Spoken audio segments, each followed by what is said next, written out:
Okay, we go. Stand by to launch FanStream Sports. 3, 2, 1. Let's start. Hello, sports fans. Welcome to FanStream Sports. Nothing but pure sports. This is the JP Show. JP, it is so good to hear you back on the air. Stand by. Now, here's JP. All right, welcome into a Hump Day edition of the JP Peterson Show. I'm trying to figure out what day it is. Yes, Hump Day. Yeah, we got lots to get to. We got a star-studded cast today. Not only is IndyCar Tim with us. Look, can you just not say stars right now, okay? Can you just use a different word? Is that a little tender? Not really, no. Ass whooping. Yeah. Yeah, a lot of losers on this show today. Well, we're talking about the team. Rays lost. Dallas lost. Of course, the Lightning lost. Mm-hmm. Rays lost. Did I mention the Rays lost? And the Bucs lost, too. The Bucs lost. Oh, JP, breaking news. Edmonton just scored again. It doesn't matter. As you'll find out at the end of the show when Dave Mishkin joins us, the Panthers are going to win it all. Yeah, the Panthers are going to win it all. So doesn't it take a little sting off that your stars it doesn't really matter. You can lose this week or you can lose in 2 weeks. Take your pick. Doesn't matter. Take your pick. Anyway, we got a great show for you today. Evan Closkey from Tampa Bay 10 is going to join us, fast becoming the I would say on TV. He may even be the longest tenured sportscaster now that Dan Lucas is moved on. Oh, all so right. yes, he's the elder statesman. I don't think he's going to like that when I tell him that. But he will join us at about 10:05. He'll jump in here early on. Then we got Scott Reynolds at 10:30. Both of these gentlemen were out at Bucs OTAs yesterday, so we'll have lots of Bucs content for you today. Tons. Johnny Gerber is going to join us, fresh off getting a ham sandwich, 48-1 winner this past week. I hope you bet it. I was busy and forgot to put my bets in and did not, and I lost like an idiot. So he'll join us and have some more great money-making opportunities. By the way, he is inside the ropes at the Memorial this week. So inside the ropes. Wow. I like that broadcast term. Yeah. That's like name dropping right there. It is. Oops. So good. He'll definitely have us some winners this week. If there's a course that he knows, it's this one. So away we go. And then the great Dave Mishkin's going to join us. And as we creep closer to, actually, we're a week away from the Sports Club of Tampa Bay Hall of Fame inductions, which yours truly will so honorably discharge as MC. We're going to have as many guys on as we possibly can. And Dave Mishkin will join us as he goes into the Tampa Sports Hall of Fame. So we chatted with him about his career coming up through the minors, some fun stories there, and of course what's going on with the Lightning right now. So that will be in our second half. That's a big show. That's a big show for you people. Really big show. None of you deserve it except maybe John Hill and Kenneth McCleary and Nathan Elliott, the people that are already on. But the rest of you, nah. What about Daniel? Daniel had a good show for us yesterday. Oh, yes, he did. Two shows. Yeah, he got a good couple of shows. No, we love you guys. We love you guys. You were all overshadowed by Brennan last night. Are we going to play his rap song today? I mean, we may not have time. I have it. You still have to delete some of the chosen words. I didn't beep any of it out. It's just the audio. I didn't beep any of it out. So, I mean. All right. Maybe we don't have a lot of time today, so we'll table that. If you missed it, we'll bring it back. It was epic. Okay. Well, I don't know, but I don't know what was better, to be honest with you. And you can tell me. Was it his great rap, or was it me doing laying down the beat? Shot 90. It was you. Don't play it. Don't play it. I wasn't going to play the in part. No, that's all right. Don't play it. Not just yet. But I probably need to do some editing on it, don't I? We'll have to set that up properly. Absolutely. You never know what you're gonna get, right? On a JP Peterson show. That's why I hate phone calls and I hate live streams, live broadcasts. He stepped up to the mic, though. I'll tell you that. And he got the free tickets, front row tickets we gave away last night at Riveters. Do you think he remembers any of this morning? Yes, I hope he does, because he accepted his tickets and he's going to be front row today for Rays and Twins. He's going to wake up next to those tickets and go, "Where did these come from?" Well, they're in his phone, you knucklehead. All right. really? Without further ado, let's bring in some seriousness and some class to this organization here. The great Evan Closkey from Tampa Bay's 10 joining us here. I think I just called you the elder statesman of local TV. Absolutely. Now that Lucas has moved on to greener pastures, you're the old man. I'm telling you, I'm up there. I came in 2021. All of a sudden, I'm looking around. I guess Scott's still over at Fox 13. Scott is still leading the pack. But after Scott, I think it is me. Yeah, there you go. I'm photographer Bob at FLA. Oh well, Bob. Yeah, Bob was there before me. He's an institution there. But we even lost Tukes there at Fox, so it's dwindling. O'Donnell, Tukes, everybody. Yeah, KOD. Yeah, they're all traveling now, and your ass is working for another 30 years. Yeah, I'm just like a glimpse into my future. Got it. How do you like that? But man. the journey's going to be outstanding, bro. So you're just getting started. I just need a few more boat parades. Yes, yeah, I think that's a possibility. I don't know. Hey, Evan, before we get into Bucks, I got a quick question for you that maybe you can answer for me. I woke up this morning and curiously, I was trying to remember who won the college football national championship. Oh, it slipped my mind. It's super funny because I had that happen to me last weekend. And same problem, but I did come to it's Ohio State. Yep. It was Ohio State. Yeah, I knew they played. No, it's funny. It's funny because that happens to me like so often too. It's just I'm young, but I'm also old. So oh my God, I knew for sure that it wasn't my Aggies. That's all I can remember. Correct. Sure, right? Yeah, it was not Michigan. So let's just let's not make that very up clear. north. It wasn't Notre Dame, although they had a better chance. But. I was going to say who'd they beat, and I was like, Notre Dame. Notre Dame, yeah, that's right. Yeah, Notre Dame. Very anticlimactic game, as we might remember. By the way, you know what? That's a good little segue. How about 16 teams in the college football playoff? We just went. We zoomed right past 12 and went right to 16. Man, it's such a mess right now in college football. I mean, I understand what the SEC and the Big Ten are trying to do, but take over the world. Yeah, exactly. Like in my opinion, we didn't need another NFL, right? Like, and that's kind of what we're trending towards. And there are a lot of teams right there in the ACC and the Big 12. Florida State will be taken care of. Miami will be taken care of. But there are a lot of other teams in these little towns who depend on their colleges and certainly their college football who are going to be left fighting for that one Group of 5 spot who can't hang financially with all the big dogs. And it's a mess. It's not what college football was supposed to be. And even though it was always a farce that certain schools had a chance, and it was always very obvious that certain schools were paying their players anyway, and so on and so forth. The dream was still exactly the illusion was still there, the kayfabe was still there. So it is what it is. We're gonna love the playoffs. Playoffs are our country loves playoffs. We love having a chance to win a title. So that won't hurt the sport. It's just all this mess and how we're kind of throwing a bunch of programs and towns under the bus. I don't love it. Crazy affiliations across the country. Stanford and Allen. it's what's interesting. West. Yeah, what's interesting is. So Trump goes to Alabama and has a conversation with Saban, and basically, hey, should we create a commission for college football and college sports to fix everything? And at that point, I'm guessing Saban agreed because they came out. Oh, Saban's going to have this commission. Saban's going to be part of it. We got the Texas Tech guy. I forget the big donor guy, and they're going to co-chair it. And I'm like, this is awesome. This is awesome. And then Greg Sankey and the Big Ten went, no, we don't want to do that. Hey, Nick, let's reverse course on that. You want to give power to all these other conferences? Abort. Screw that. We're the Big Ten and the SEC. We're going to dominate this thing. We don't need no freaking commission. So the next week, Saban's like, yeah, I'm out.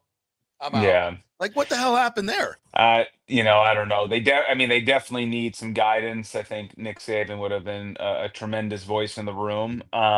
he's also a big dog too. I Yeah. mean, that's the thing is you kind of need someone that wants to try to keep the illusion of all those other teams and try to Hmm. figure out ways where you can financially make sure that the conferences, the big conferences like the SEC and the Big Ten are taken care of, while also making sure that you can continue to raise the profile and keep the interest of a lot of other programs out there. And I get it that the big programs are really the money drivers and the ones you're Hmm. trying to appeal to, but I just don't know as a product if it's a good idea to really disenfranchise a lot of these used to be Power Five teams, used to be, had their heyday 15 years ago where they had that season where they were able to, Yeah.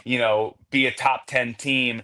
When you lose that dream, there's going to be a loss of interest in the Yeah. sport. I agree. And college athletics, more than professionals, are way more emotional than people I think are putting forth. So like, someone at Washington State isn't just all of a sudden going to root for USC. They're just not Right. going to watch college football. Absolutely right. And so I don't know. I don't love the direction of where college football is going. As an Ohio State grad, I don't have to worry about it, but I do think about a lot of others, and I don't think this is the way that it should Well, be if doing if business. you're a USF fan, you know, you're on the brink. Yeah. They're all set up. It looks like they're going to get a conference affiliation in this next round, but that might be shut down by what's going on right now by the Big Ten and the SEC. If they get everything that they want, which is basically what's going on, then maybe they will expand. Maybe they won't. Maybe they'll just say, you know what? We don't want to share this money with anybody else. We don't want to be, who's going to bring more to our bottom line? And then we got to give you a full share of this money. The numbers don't make sense in that case for USF.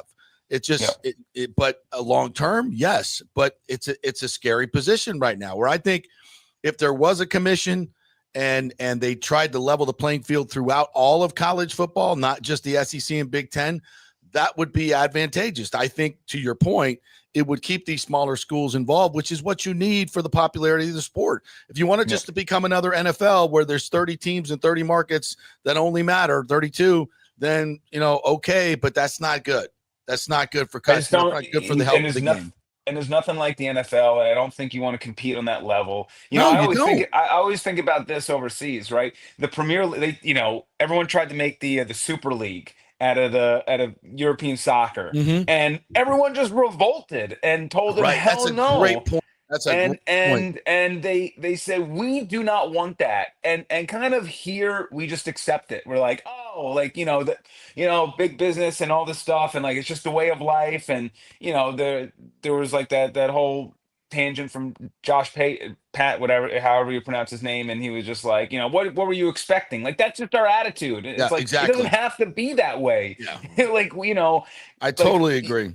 But we're just accepting it now. Exactly. And those fans fought for the lower level teams, even though they were rooting for Arsenal and even though they were rooting for Liverpool and all these teams that we're going to be taken care of. So, I just think we need a little bit more of that in college football. We need to remember what college football was kind of founded upon, yes, and what the beauty and essence of it is. And when you become the NFL, you are just going to become a lesser version of the NFL.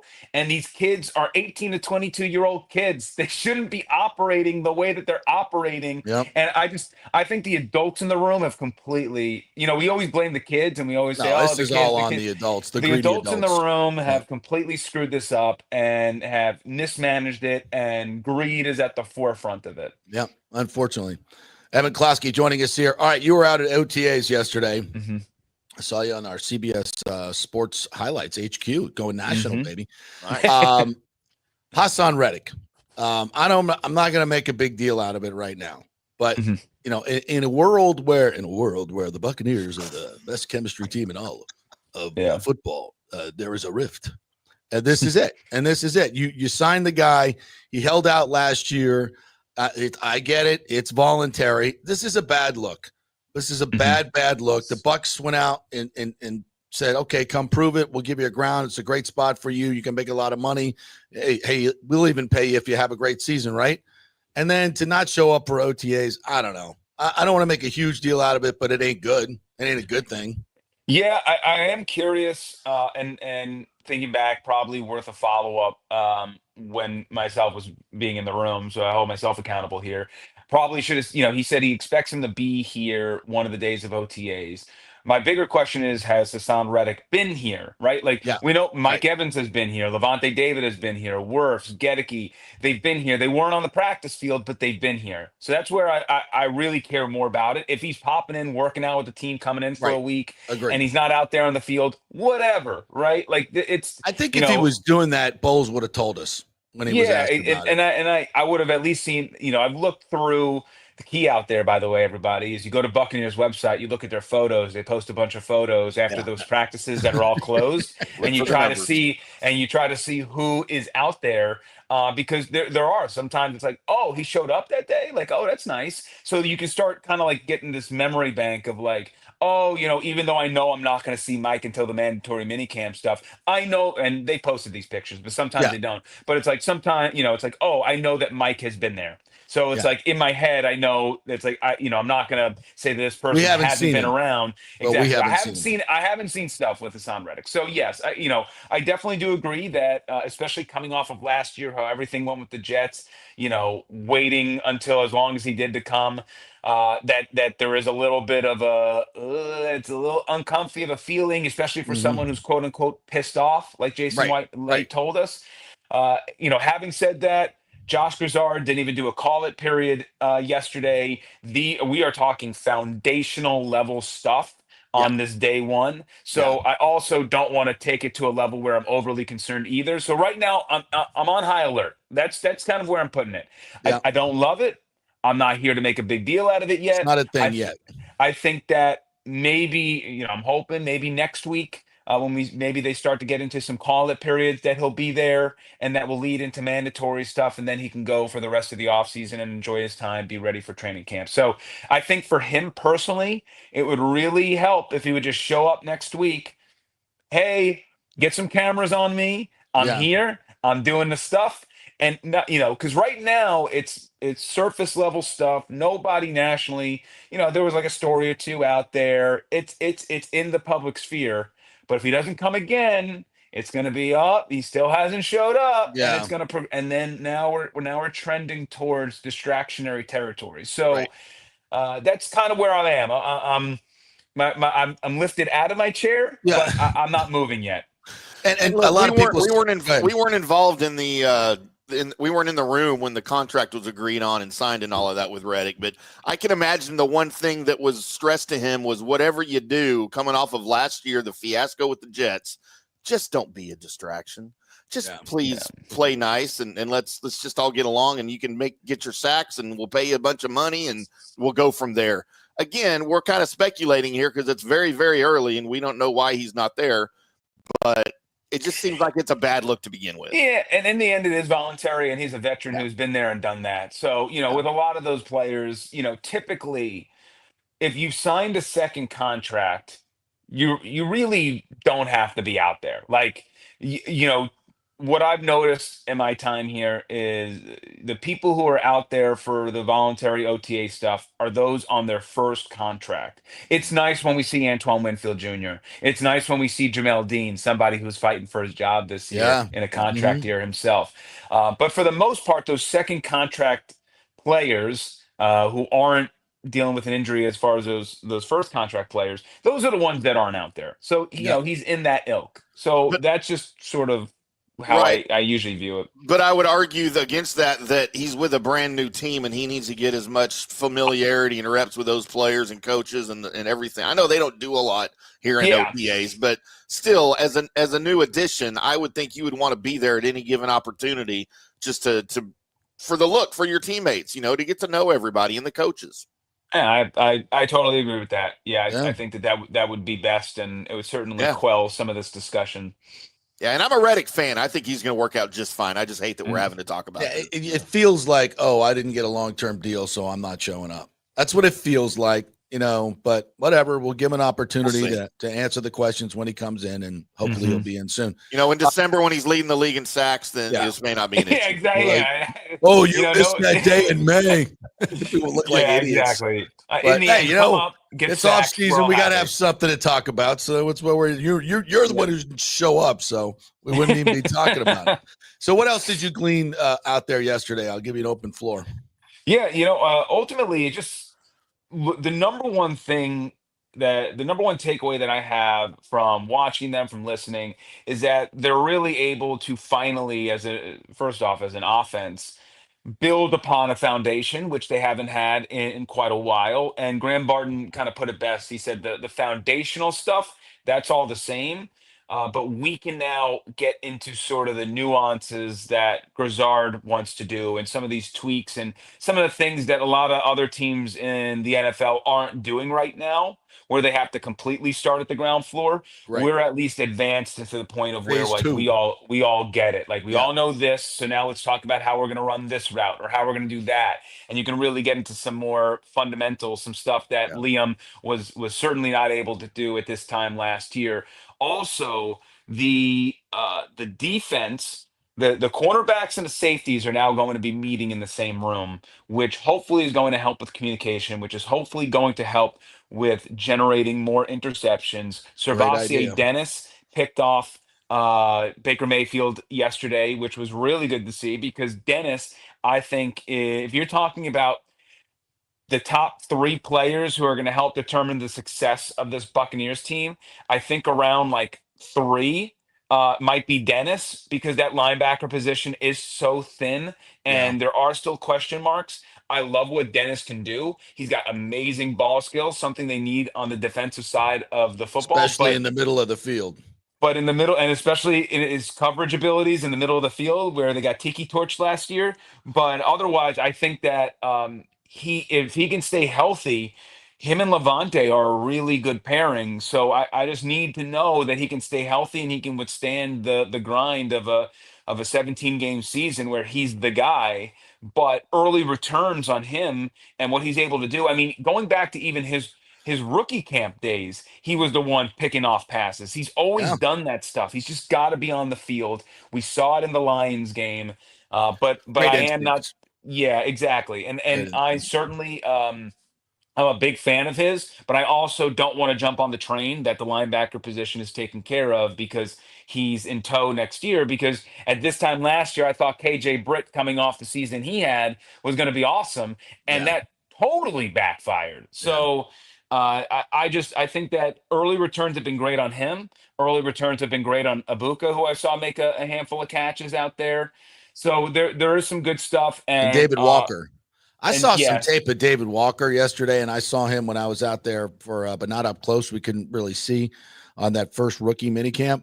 But I was watching the Bucs website, and they had some really up close stuff of him doing pass rushing drills. And look, it's just a drill. But again, he just moves differently. He moves differently. He is so quick and explosive and strong.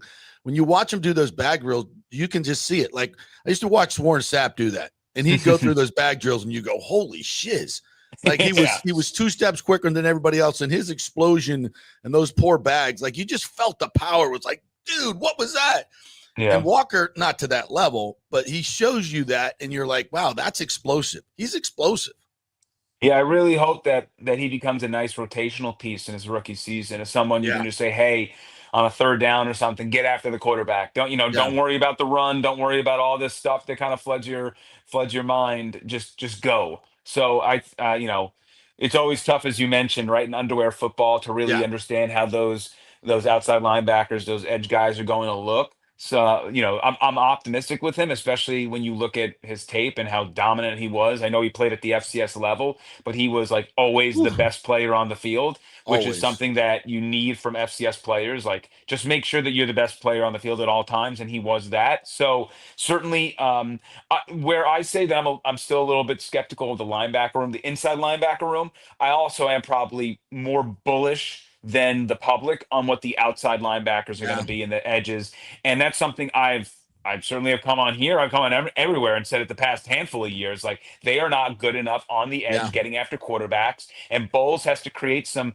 fakakta scheme to make yeah. sure that he gets to get blitzes, to get Right. sacks. And in the It, end, It in the end, exposes you. it exposes your back Yeah, end. And so absolutely. now I think that room is a little bit more solidified. I have much higher expectations for them that if they want to rush four or create some pressure without sending a house or doing something silly, they'll be able to do that, and they have some depth there, especially because I really do think that Hassan and Yahya are probably one of the more underrated duos, Hmm. because now Yahya doesn't have to be the lead man. And I think he Right. is perfect. I think he is perfect as a Robin to Especially with someone's the guys Batman. coming from the inside. You got a tandem there with Vita Vea pushing the pocket inside, and Cansey And is Kansas, unblockable. He's it's unblockable at times inside. when you talk about this, their first four out there, Yeah, Yaya, that's Vea, strong. Cansey, Reddick, like that is that is a strong defensive line right there, Yeah, where you have interior pressure and you also have some great exterior pressure. Yaya Diaby was one of the best last year at pressures. He didn't finish the job, but he was right. great at pressures. And he's also really good in the running game too. So, and Reddick is a pro in that as well. So you're really covered on that front. I So got it. that's one of Yeah. those things where I finally have changed my tune there on the outside linebacker edge position, and now I'm really focused on the middle of the field and wondering if they have Yeah. that down pat. All right, partner. I'll give you a minute on the Rays because I know you got to get going. And as Michael LaRue said, happy Ben Rortfett DFA day. And yes, Yeah. we are. We are all very happy. Nice guy, but Hmm. you know, It's time. it's time. And even It's he time. said it. Look, he Take said it. Curtis Mead with you, by the way. I would say Mead's turning it around. By the way, Mead this month he's hitting like Okay. 300 or 280. All It right. was 200 something like that. But look, I'm not saying that Mead's going to be something special here, but it has been if Mead would have had this month in April and Cameron Meisner would have had Mead's April.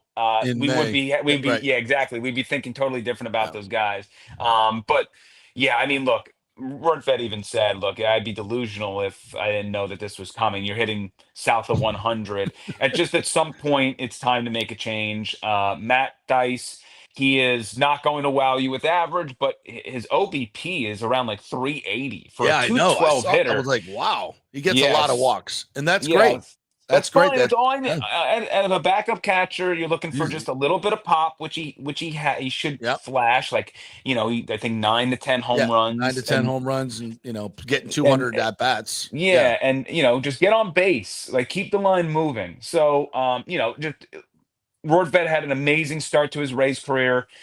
Pretty much outside of one other month, it's been just Awful. horrible And hitting. he's not good And defensively, so. yeah, and nothing. Yeah, and honestly, like Alex Jackson, when he was going through all his stuff last year, actually had some defensive stuff that I liked. Yeah. Rortvedt didn't have that stuff to his name either. Yeah. And Matt Dice is a fantastic blocker, something that Danny Jansen is as well. I don't think he's going to solve their stolen base issues.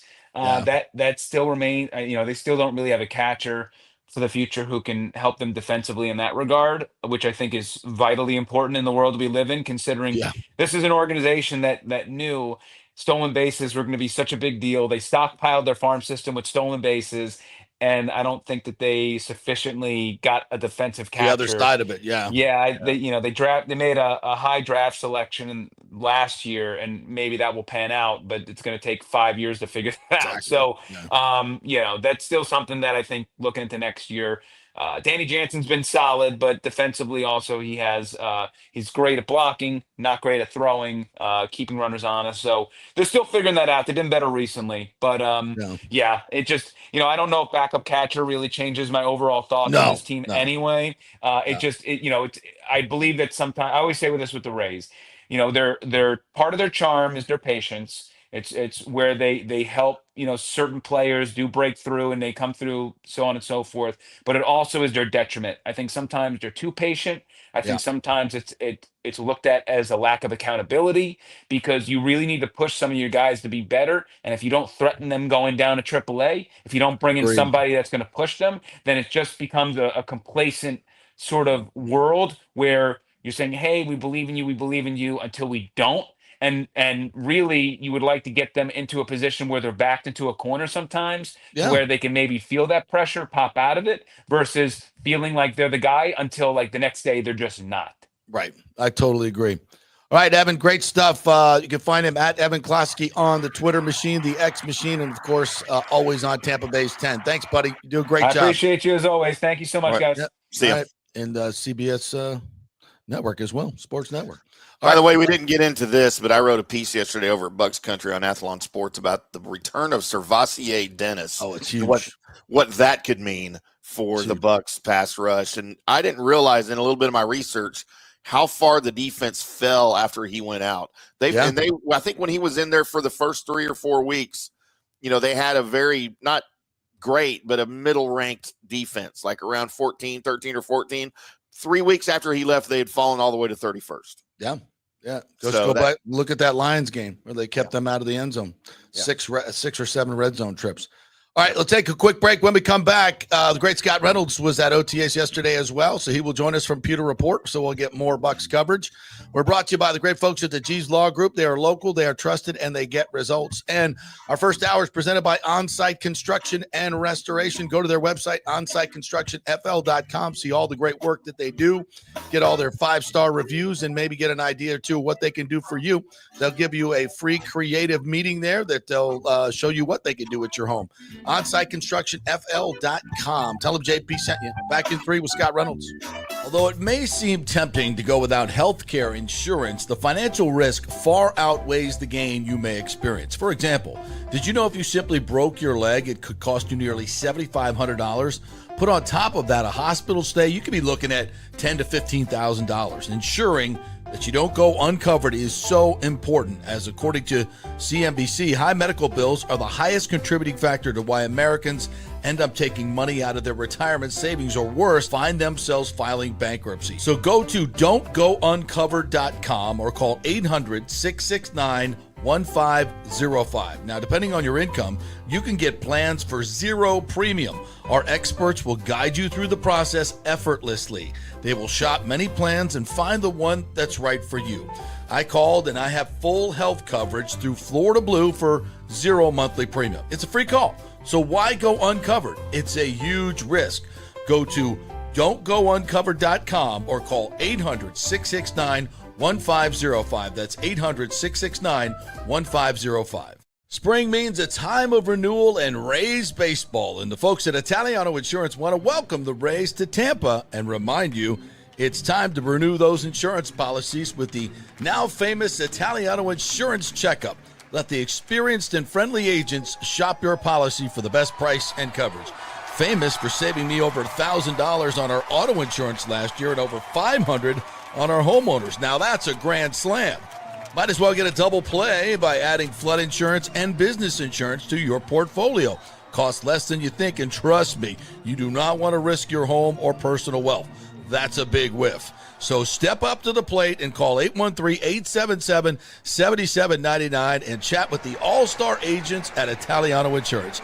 813-877-7799 or go to ItalianoInsurance.com. Go Rays! JP here for Riveters, our new official sports bar and grill of the JP Peterson Show. And just like our show, no BS, no corporate chain feel, just amazing, authentic folks serving great comfort food in a casual atmosphere at unheard of prices.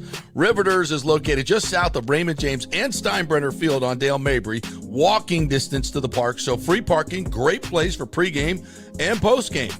Let's talk about fresh food. Nothing is frozen. Burgers, wings, prime rib, roasted fresh daily, never frozen. That makes a huge difference. The mahi, the salmon, also super fresh. All our sauces are original recipes made in-house. Our Warhawk chili and fully loaded potato soup is made fresh in-house.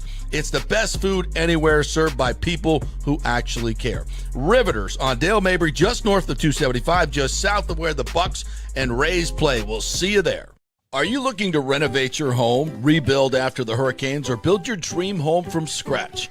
Well, let me tell you about my friend Jason Fawcett and On-Site Construction. They have over 1,450 satisfied clients, 25 years of experience, over 500 designs, and a talented team of over 40 construction professionals. They believe building something exceptional begins by truly focusing on all the details, even the smallest ones.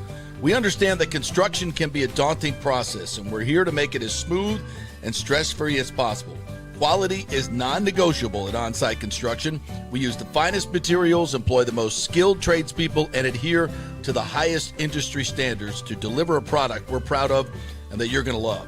Our project management is meticulous with a focus on completing projects on time and on budget. Your happiness is our primary driver. So give us a call at 813-579-5789 or check out our incredible website at onsiteconstructionfl.com. Let's go. Right now, back to the show on FanStream Sports. All right, welcome back to the JP Peterson Show, brought to you by Italiano Insurance, 813-877-7799. Get that insurance checkup. Make sure you got your flood insurance. Here come the hurricanes. All right, let's welcome in our great friend from the Pewter Report, the great Scott Reynolds, who joins us here looking fabulous. The hair is finally poofed. You don't even look like you've been out at OTAs at all, bro. You're like, that's good. It didn't look like that yesterday. It was kind of hot. Yeah, it was a little warm yesterday for sure. So you have to excuse my tropical shirt. I love it. It's gorgeous. Thank you. Just got back from a 7-day cruise with my lovely wife, Ashley, celebrating 12 years of marriage. Awesome. Wow. Happy anniversary. Thank you. It was May 17th, and May 19th was my 30th year at Pewter Report. So wow. Lots to celebrate. Damn. I made it 12 years with one of my wives. Did you? Good for you. The most recent in your life is shocking to me. I would not know what that is like whatsoever. My God, hold a job for 30 years. Who does that anymore? Yeah, I know, right? Crazy. And a marriage for 12? What's wrong with you? Here's what I found out, though. We went on a 7-day cruise down to like Dominican, Bahamas, U.S. Virgin Islands, British Virgin Islands. It was a fabulous time. Great Norwegian cruise line ship, the Aqua, brand new ship.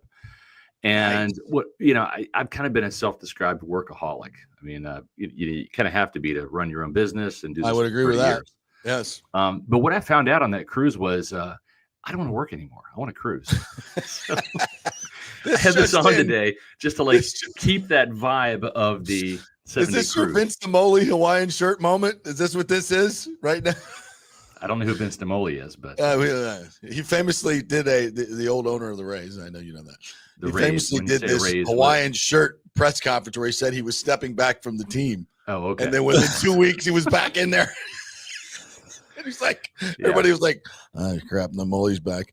Yep. Major League Baseball brought somebody in to run the franchise because he was running it into the ground. So he did this press conference where he showed up in a Hawaiian shirt. And he'd always never been seen him out of suit and tie. He said, I'm stepping back, and literally within 2 weeks he was back in the building. He didn't like that option either, huh? Back into metal, right? Yeah. But anyway, congratulations. That's awesome. All that stuff is man. fantastic. And it's a testament to your hard work, your dedication, not only to your job, but to your wife as well. Yeah, thank you. I got a great staff too. It starts with Ashley, my lovely wife, my kids, and then the Pewter Report staff as well, past and present. Great. Been blessed to be around some great people because it's not all me. It's it never has been, never will be. You've hired a lot of really, really good people, and they've grown up there and gone on to great things as well. So that's a great testament to you, my friend. Thank you. All right, now let's talk about that jerk Hassan Reddick. Doesn't even show. Idiot. As Christopher Cole put in here in our co-op, he said, "You guys need to chill out. You need to settle down." I know you're right, Christopher. We do, but damn it, we got 2 hours to fill, so we're going to talk about Hassan Reddick. Yeah, not showing up. I mean, look, it's not a big deal. I get it, but if I'm gonna show the team and the NFL that I'm serious about this, I'm gonna show what else you got to do, bro. You've had 3 months off. It's true, but I mean, it was Memorial Day weekend, so maybe there were some family obligations or something. I don't know. I don't think the team's too concerned about it. This is not a Randy Gregory situation because here's the thing: Hassan Reddick has actually shown up for phase 1 of the OTAs. He's actually been at workouts. At the team facility with the players. That's something Randy Gregory never did. His first and only appearance at one Buccaneer place was to sign the contract, of which he never got paid. So that was it. He did a Zoom press conference. Then he was never to be seen from again by anybody in the Bucs organization. This is a different situation. He was at some of the phase 1 practices. He is 30 years old. He does have his own training regimen. We have to remember that he did voluntarily sign with the Buccaneers and was part of that contract negotiation. So he knows what he's making. He knows where he wants to be. It's where he was signed. This is not like last year where he was traded to the Jets by the Eagles, right? And I don't know how much say or say he didn't have in that exchange, but this is a completely different situation. It's not Randy Gregory. It's not even Hassan Reddick of last year. Right. You know who else wasn't at OTAs yesterday? Levante David, Mike Evans, Vita Vea. Those are some usual suspects of guys that typically aren't there because they're in their 30s and but their situations are their situations are different. Yes, they're established in Tampa Bay. I get all that. But you know who else wasn't there yesterday? Jason Light. Jason Light wasn't there. Oh, slacker. There. Slacker. You don't need to be there. I know. You don't need to be there either. Yep. All right. What's he doing? You guys on your great page, by the way, if you don't follow Pewter Report, you must do that on the X show. This is from Pewter Report. Here's Todd Bowles talking about Hassan Reddick. He was asked about why he ain't here. Let's see if it'll play. Oh, not playing. Try again. All right.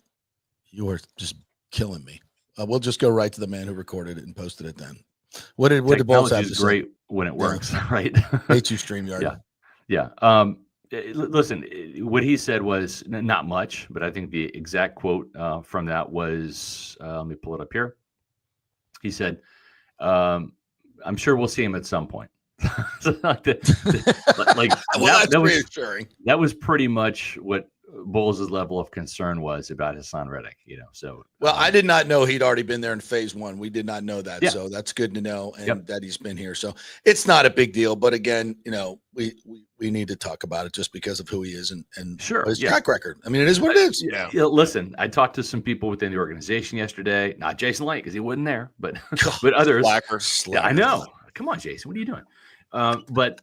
But he was, missed. Obviously, they would like to see Hassan Reddick there, but at the same time, there's no alarm bells that are sounding, right? It's like you'd like to see him there, but if he wasn't, all right. We have to remember too that he has a great relationship with Larry Foote, right? The Bucs outside linebackers coach.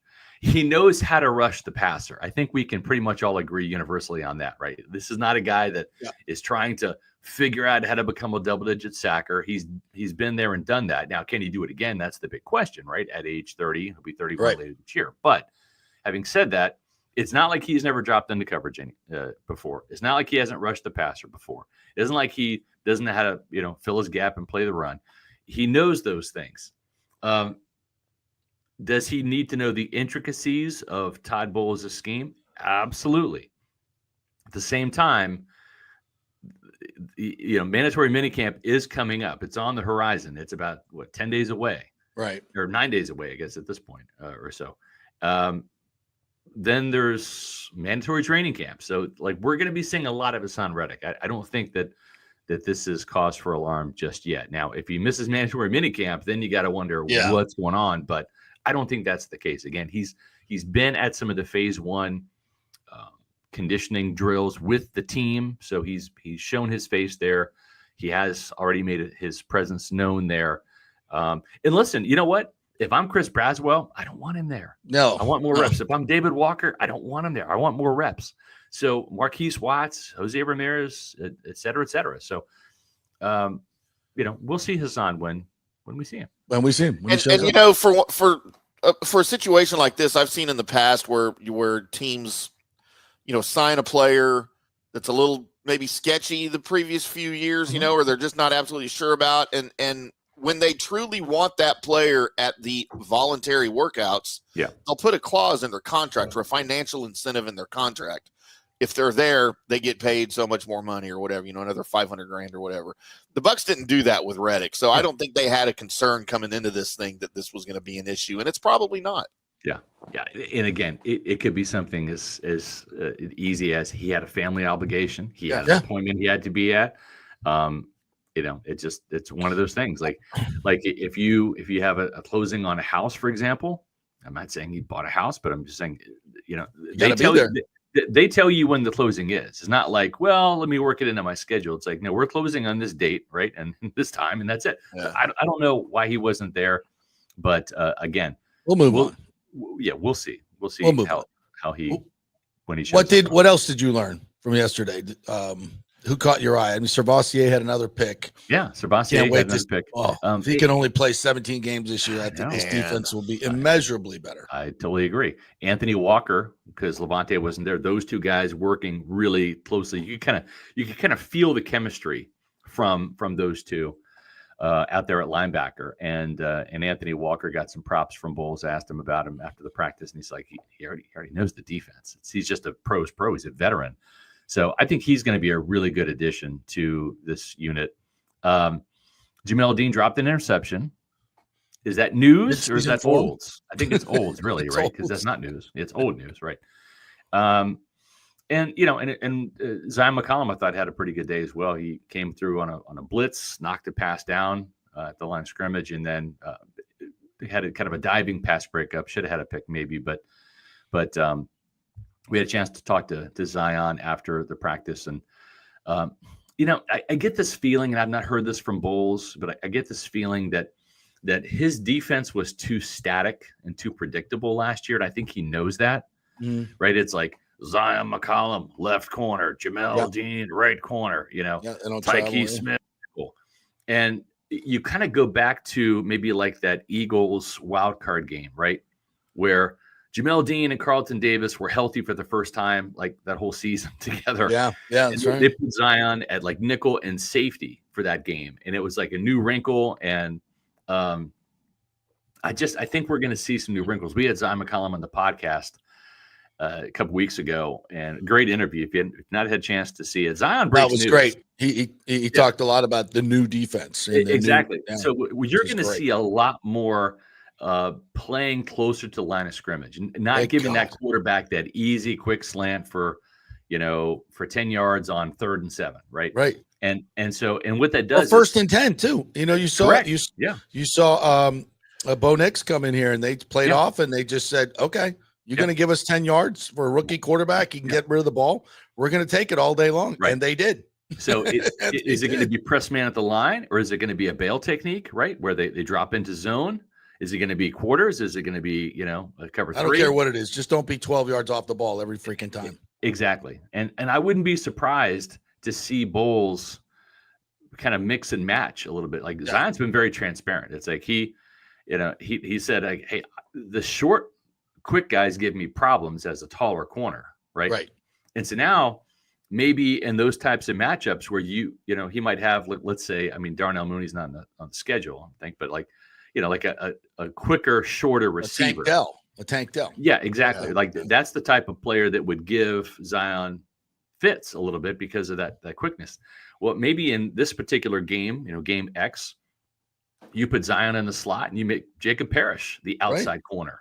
That makes sense. Do some mixing and matching there. Yeah. That's matching up. Yeah. Instead of the offense dictating the matchups, now you can at least counter if you don't like those matchups. And absolutely. I asked Bowles, I said, who's competing for that nickel job, right? If Tyke's moving to safety, who's competing for the nickel job? And he's like, well, Tyke's always going to be a nickel. He's a safety, but he's also a nickel. Right. And then he rattled off like Jacob Parrish, Christian Izien. He put Zion McCollum in the mix. Yeah. He put J.J. Roberts, the undrafted free agent safety out of Marshall in the mix. He's like, we actually have we have enough nickels now. We need outside corners and safeties. So I thought that was interesting that he even threw Zion in the mix at the nickel position. And that tells me that we might see some flux. We might see some fluidity in the secondary where you don't have those static guys that if you're, the worst case scenario for an offense is you go into the game thinking, all right, we're going to pick on Jamel Dean or Zion McCollum, whatever. And all of a sudden they're not where you expect them to be. Right. And you're not getting the matchups that you're expecting. Yeah. Now, all of a sudden on the fly, it's like, wait a minute, what is Tyke doing back in the nickel? I thought he was safety, right? Mm-hmm. Why is Zion playing free safety and Antoine's playing strong safety? What's going on here, right? And I'd love to see some of that from Bowles. And I'm not saying that that's what's cooking, but my spider sense is tingling. And I kind of think we're going to see some less static defense from Todd Bowles. Matter of fact, the number that the distance between covers, I forget what the acronym for that is, but the difference from the receivers, the Bucs were, I think, the worst in the league or second to worst in the league. In terms of the cushion, you mean? Yeah, in terms of the cushion. Yeah. And when the receivers caught the ball, they had about like some average of like 4 or 5 yards of separation. Right. And it's like, holy crap. Like that's just too easy. Yeah. That's just too easy. Here's the good news. We only had bowls for like 5-7 minutes, whatever it was yesterday. I'm going to break some news on your show. On Monday's Pewter Report podcast at 4:00, this is June 2nd, we have special guest Todd Bowles on the program. Nice. So Nice. We'll have him for an hour. I'm going to ask him a bunch of schematic, defensive-minded questions because I like defense. Not that there's anything wrong with offense, but it's like the second best side of the ball. And so, What about special teams? What's the third by default? A distant third. Third. Yes, unless you need that game-winning field goal, then Chase McLaughlin's number one for me. So yeah, absolutely. Well, that's awesome. I'll be looking forward to that as well. Yeah. So in terms of some of the other guys you saw out there, it doesn't have to be rookies as well, because when Jason came on our show, he talked about these second-year guys, and they expect these second-year guys to take big jumps. Now, I'm not sure how much better Buck he can get, but he'll get better. They'll use him more. Let's just put it that way. The coaches will be better with him. Yeah. I think Graham Barton is, and he's out there for OTAs. I think he's going to be even better. And I thought he had a great rookie year. I think he did too. And I'll stop you right there on Graham Barton. I'm really high on Graham Barton for one reason. He still gives me Ali Marpet vibes. Like I think that he is. Yeah.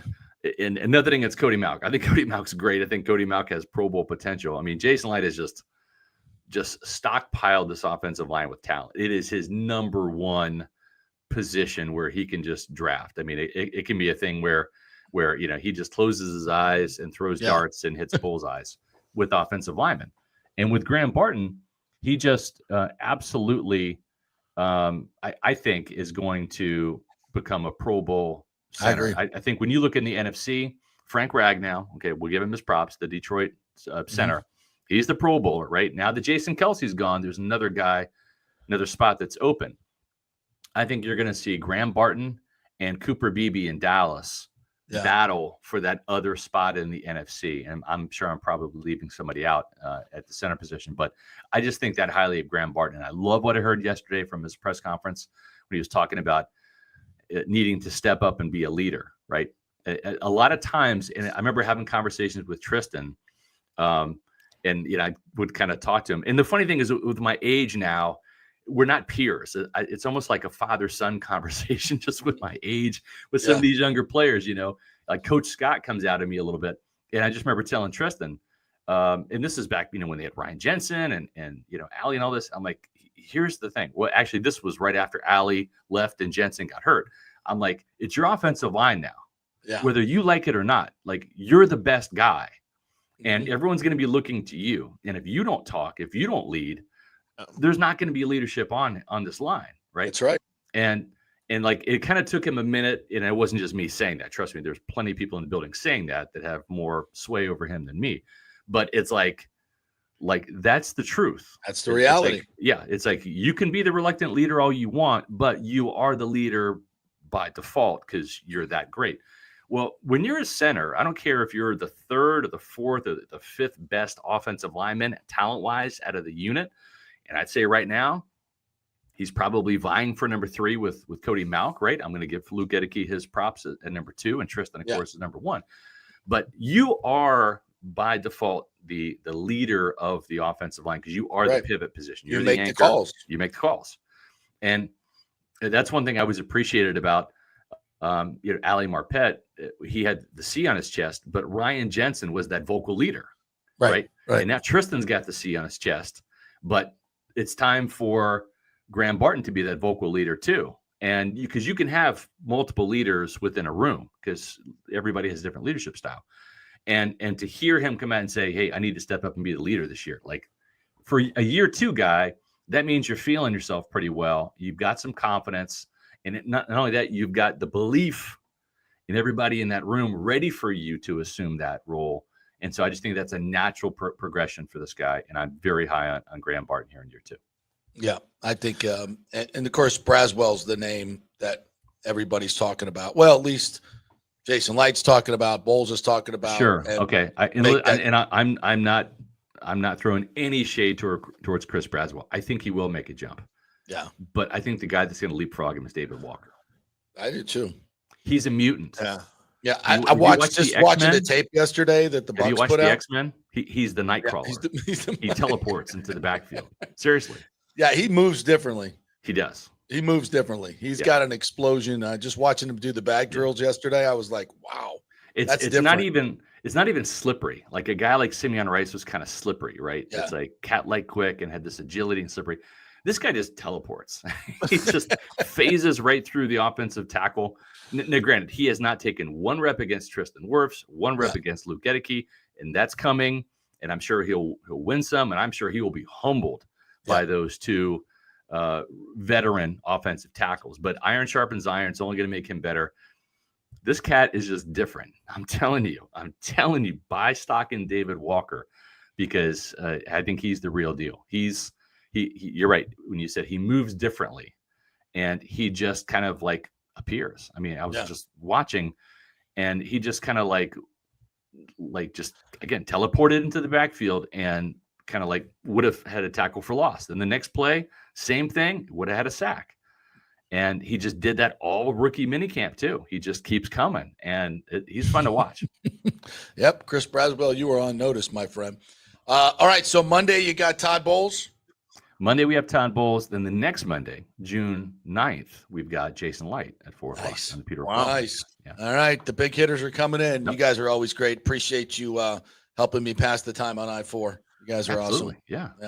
All right, I'm still trying to get JP to book Todd Bowles and Jason Light at the same time in our beautiful FanStream Sports Tampa Bay studios. There you go. And you just gather around the table. The Bucs Brain Trust, right and there.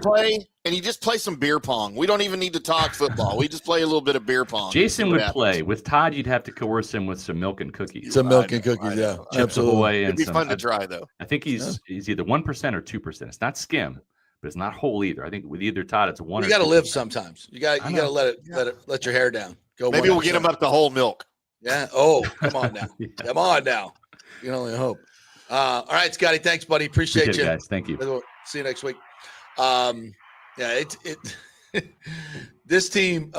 Listen, we're talking about Hassan Reddick. We're not losing it, but it's like you got to find something negative. I mean, it's noteworthy. It's noteworthy that he's not there. We don't know the reason, but of course we're going to talk about it. I guarantee you, every media outlet in Tampa Bay is writing about it. Every media outlet that's associated with the Jets and Eagles are writing about it. Oh, yeah. As James says, no, that's not him. Where's the Ray Kennedy had a good one.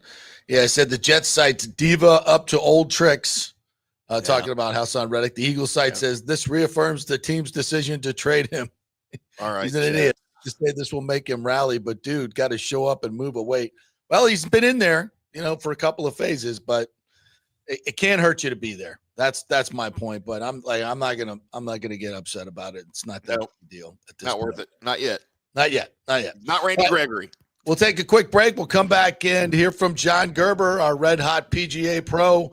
PGA predictions coming up for your betting pleasure. We are brought to you by the great folks at Onsite Construction and Restoration. Jason Fawcett is the proprietor there. If you're looking for an honest contractor, they're hard to find, but we got one for you, onsiteconstructionfl.com.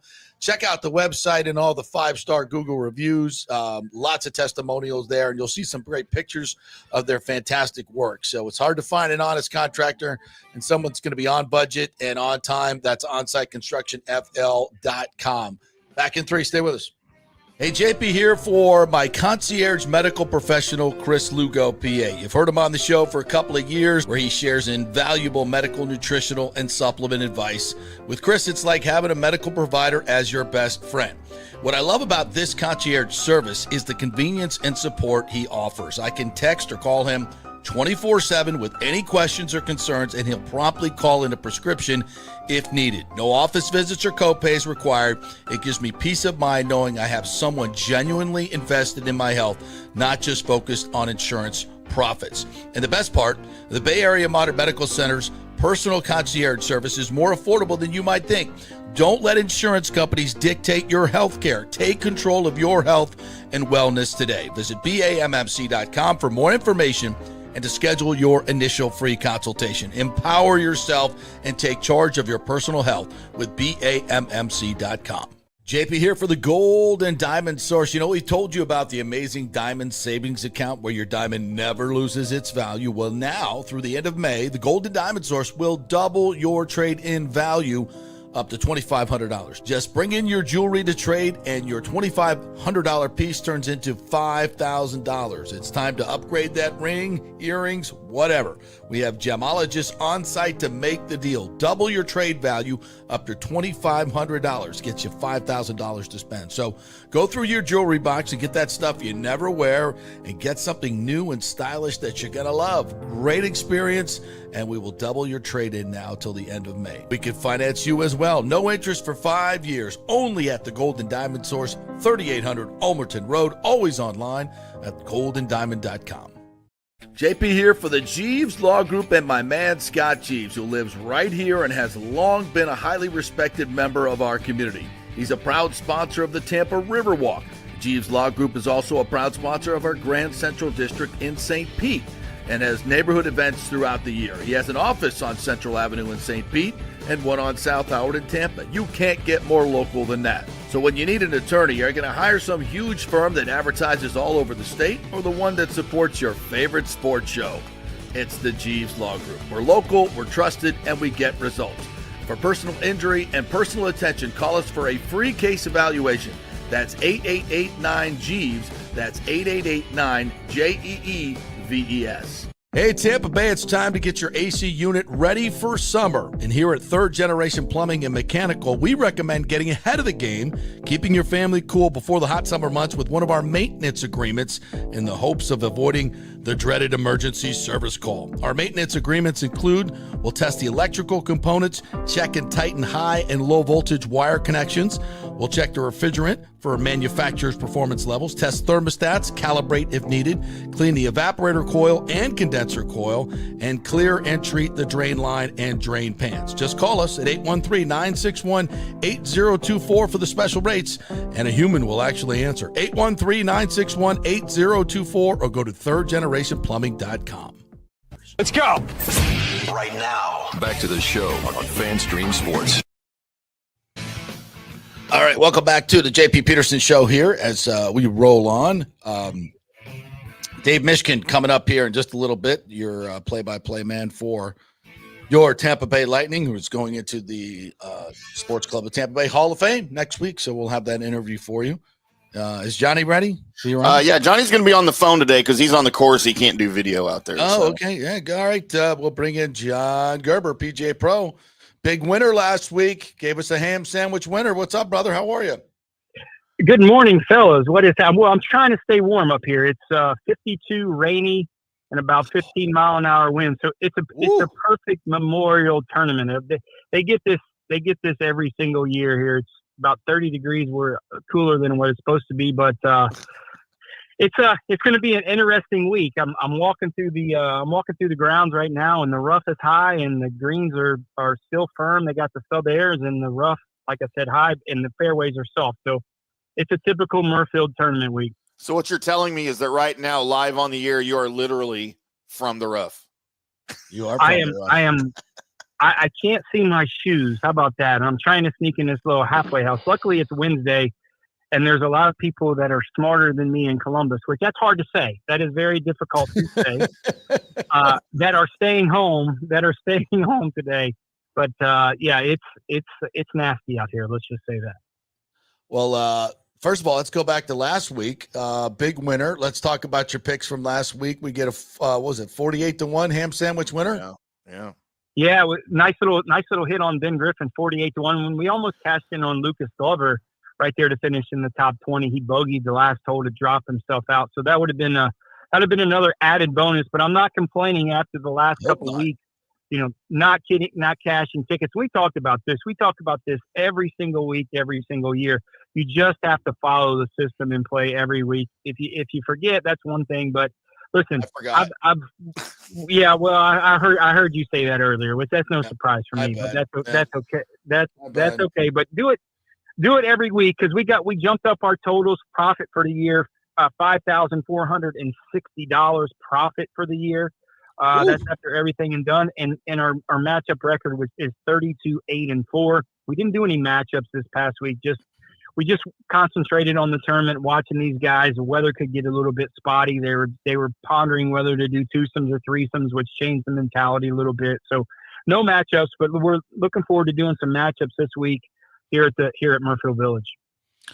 Well, nobody knows that course better than you, my friend. So let's get to the picks and let us know what you're thinking, and especially with the weather, because this will change. I'm sure how this tournament will turn out. Yeah, it's a big deal. I mean, every year this is one of the tournaments that you kind of have to put the weather conditions in for when you start handicapping. This can get crazy. I've been here as a kid and it snowed here in May.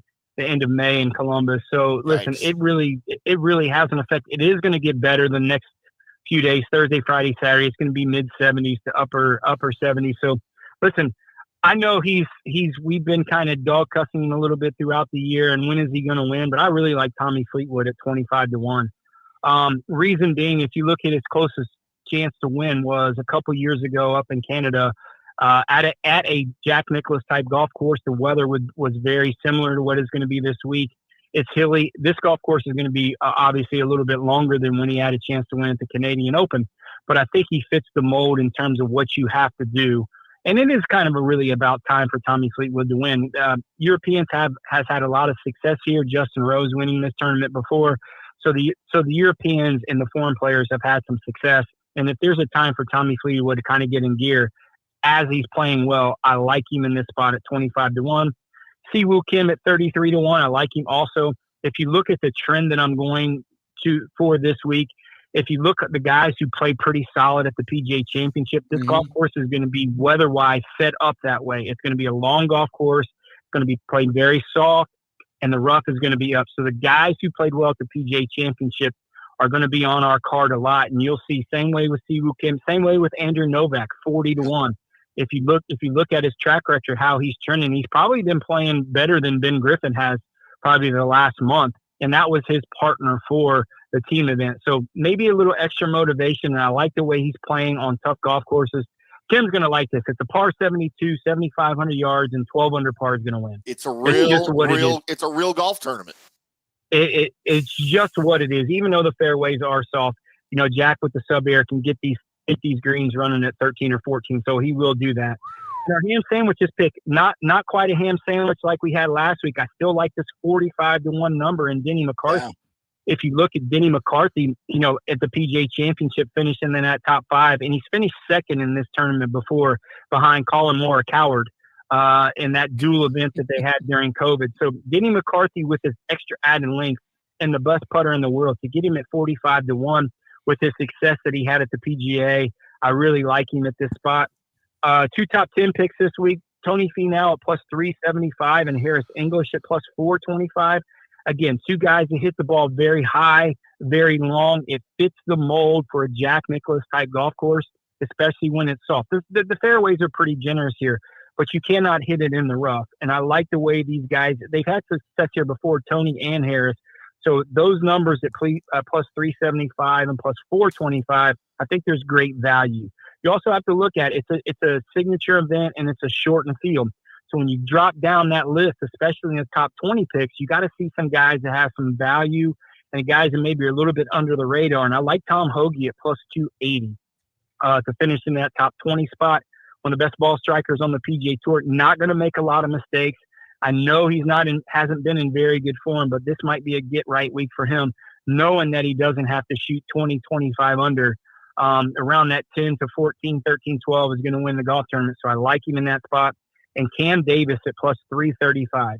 His wins on the PGA Tour have been up in Detroit, very similar type of grass with soft conditions when he's played there at Detroit Golf Club, and those 2 wins. He likes this type of atmosphere, and he's been playing well. He hits the ball very high, hits the ball very long. And if you know anything about Jack Nicklaus type golf courses, that's what he really likes when he designed golf courses. Guys who hit it high, guys who hit it long. That's how he builds his golf course. So Cam Davis fits that mold at plus 335, and getting that value in those top 20, 280 and 335 is good. There's not a lot of guys you're going to make a lot of money on the top 20 picks just because it's a shortened field, but I think there's some good value on those 2 guys to finish in the top 20. All right, Johnny, good stuff. That's so we'll get the coverage started tomorrow. We'll look for your matchup selections. We gonna do matchups this weekend? Yeah, if we see something that we like, we'll certainly do matchups. All We right. could be in a little bit of tough spot that with the weather, and we'll see what happens. But certainly being on grounds all week and knowing how these guys are playing, we should have some good matchup spots if we really like who's matched up with each other. But I love the card this week. We've had success here. Every single year we've cashed a bunch of tickets. I know the golf course well. So if the weather can just hold up and I don't freeze my fingernails off this week, man, we should have a great week. Well, when you get to Florida, it ain't going to be 52, buddy. I can tell you that.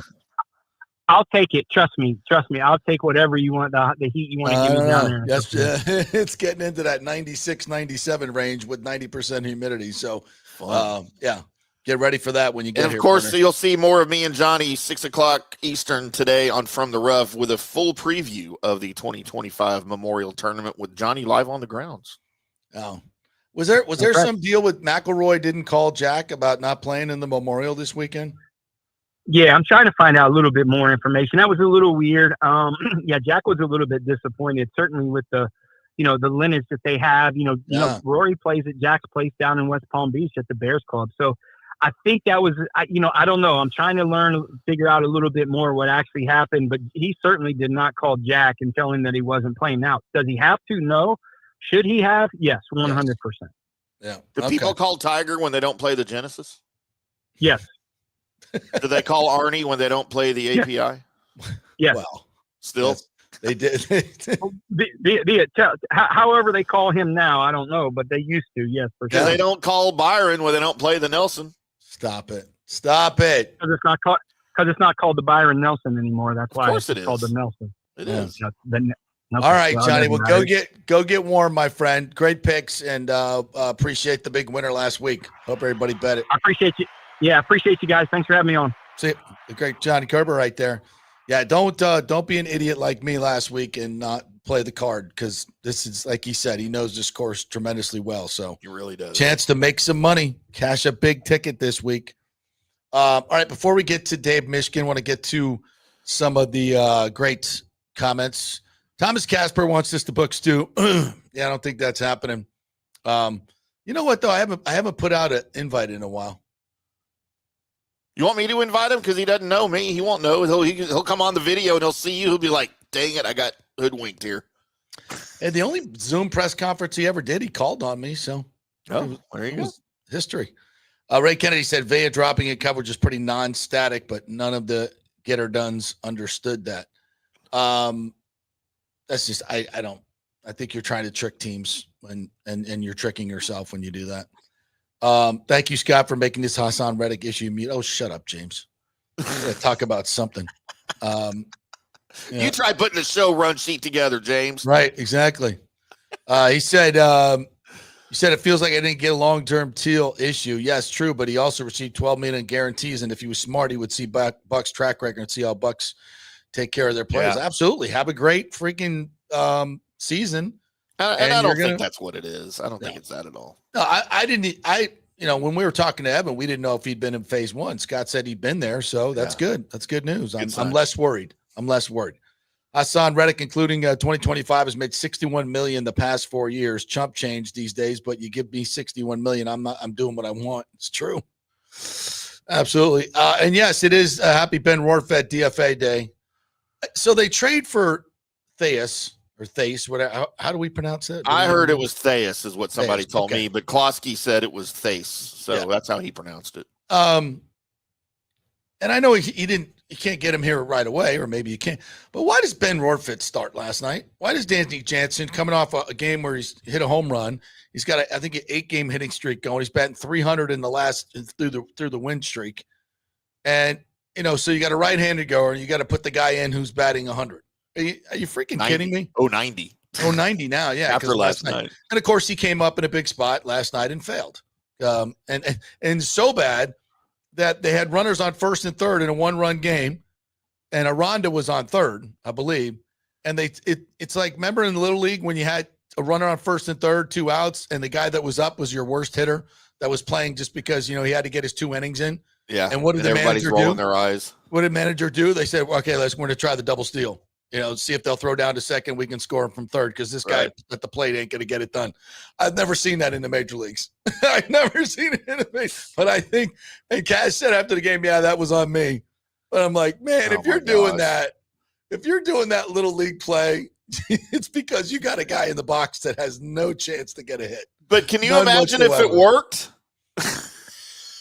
What we'd be talking about today? That would be the lead story today. Yeah, but the lead story for the Rays is they had to try it because the guy why is he playing? And by the way, he might have Jansen in the freaking game. He might have ended his MLB tenure with the most Rortvat line of all time, 0 for 3 with a strikeout.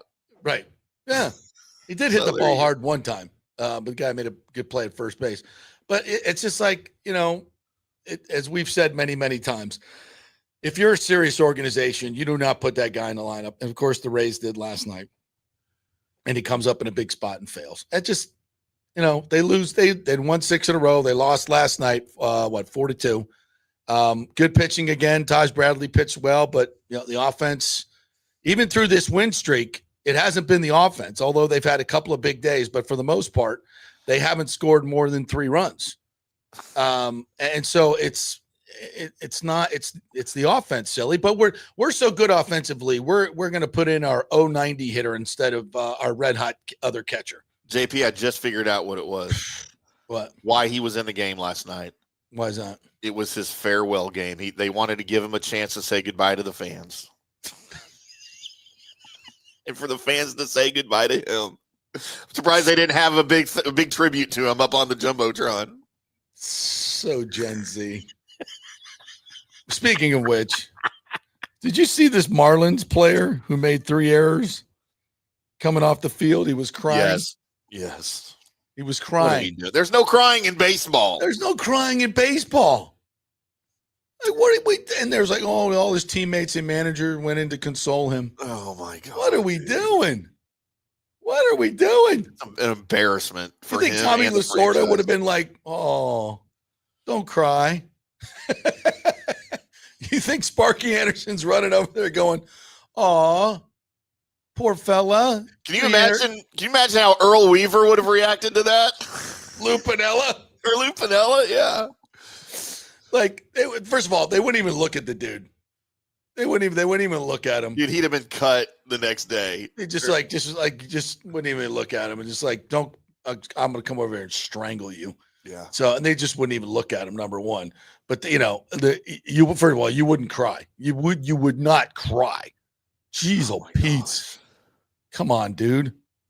Oh, but, and if somebody comes at me with mental health stuff, I'm like, this is baseball. Yeah.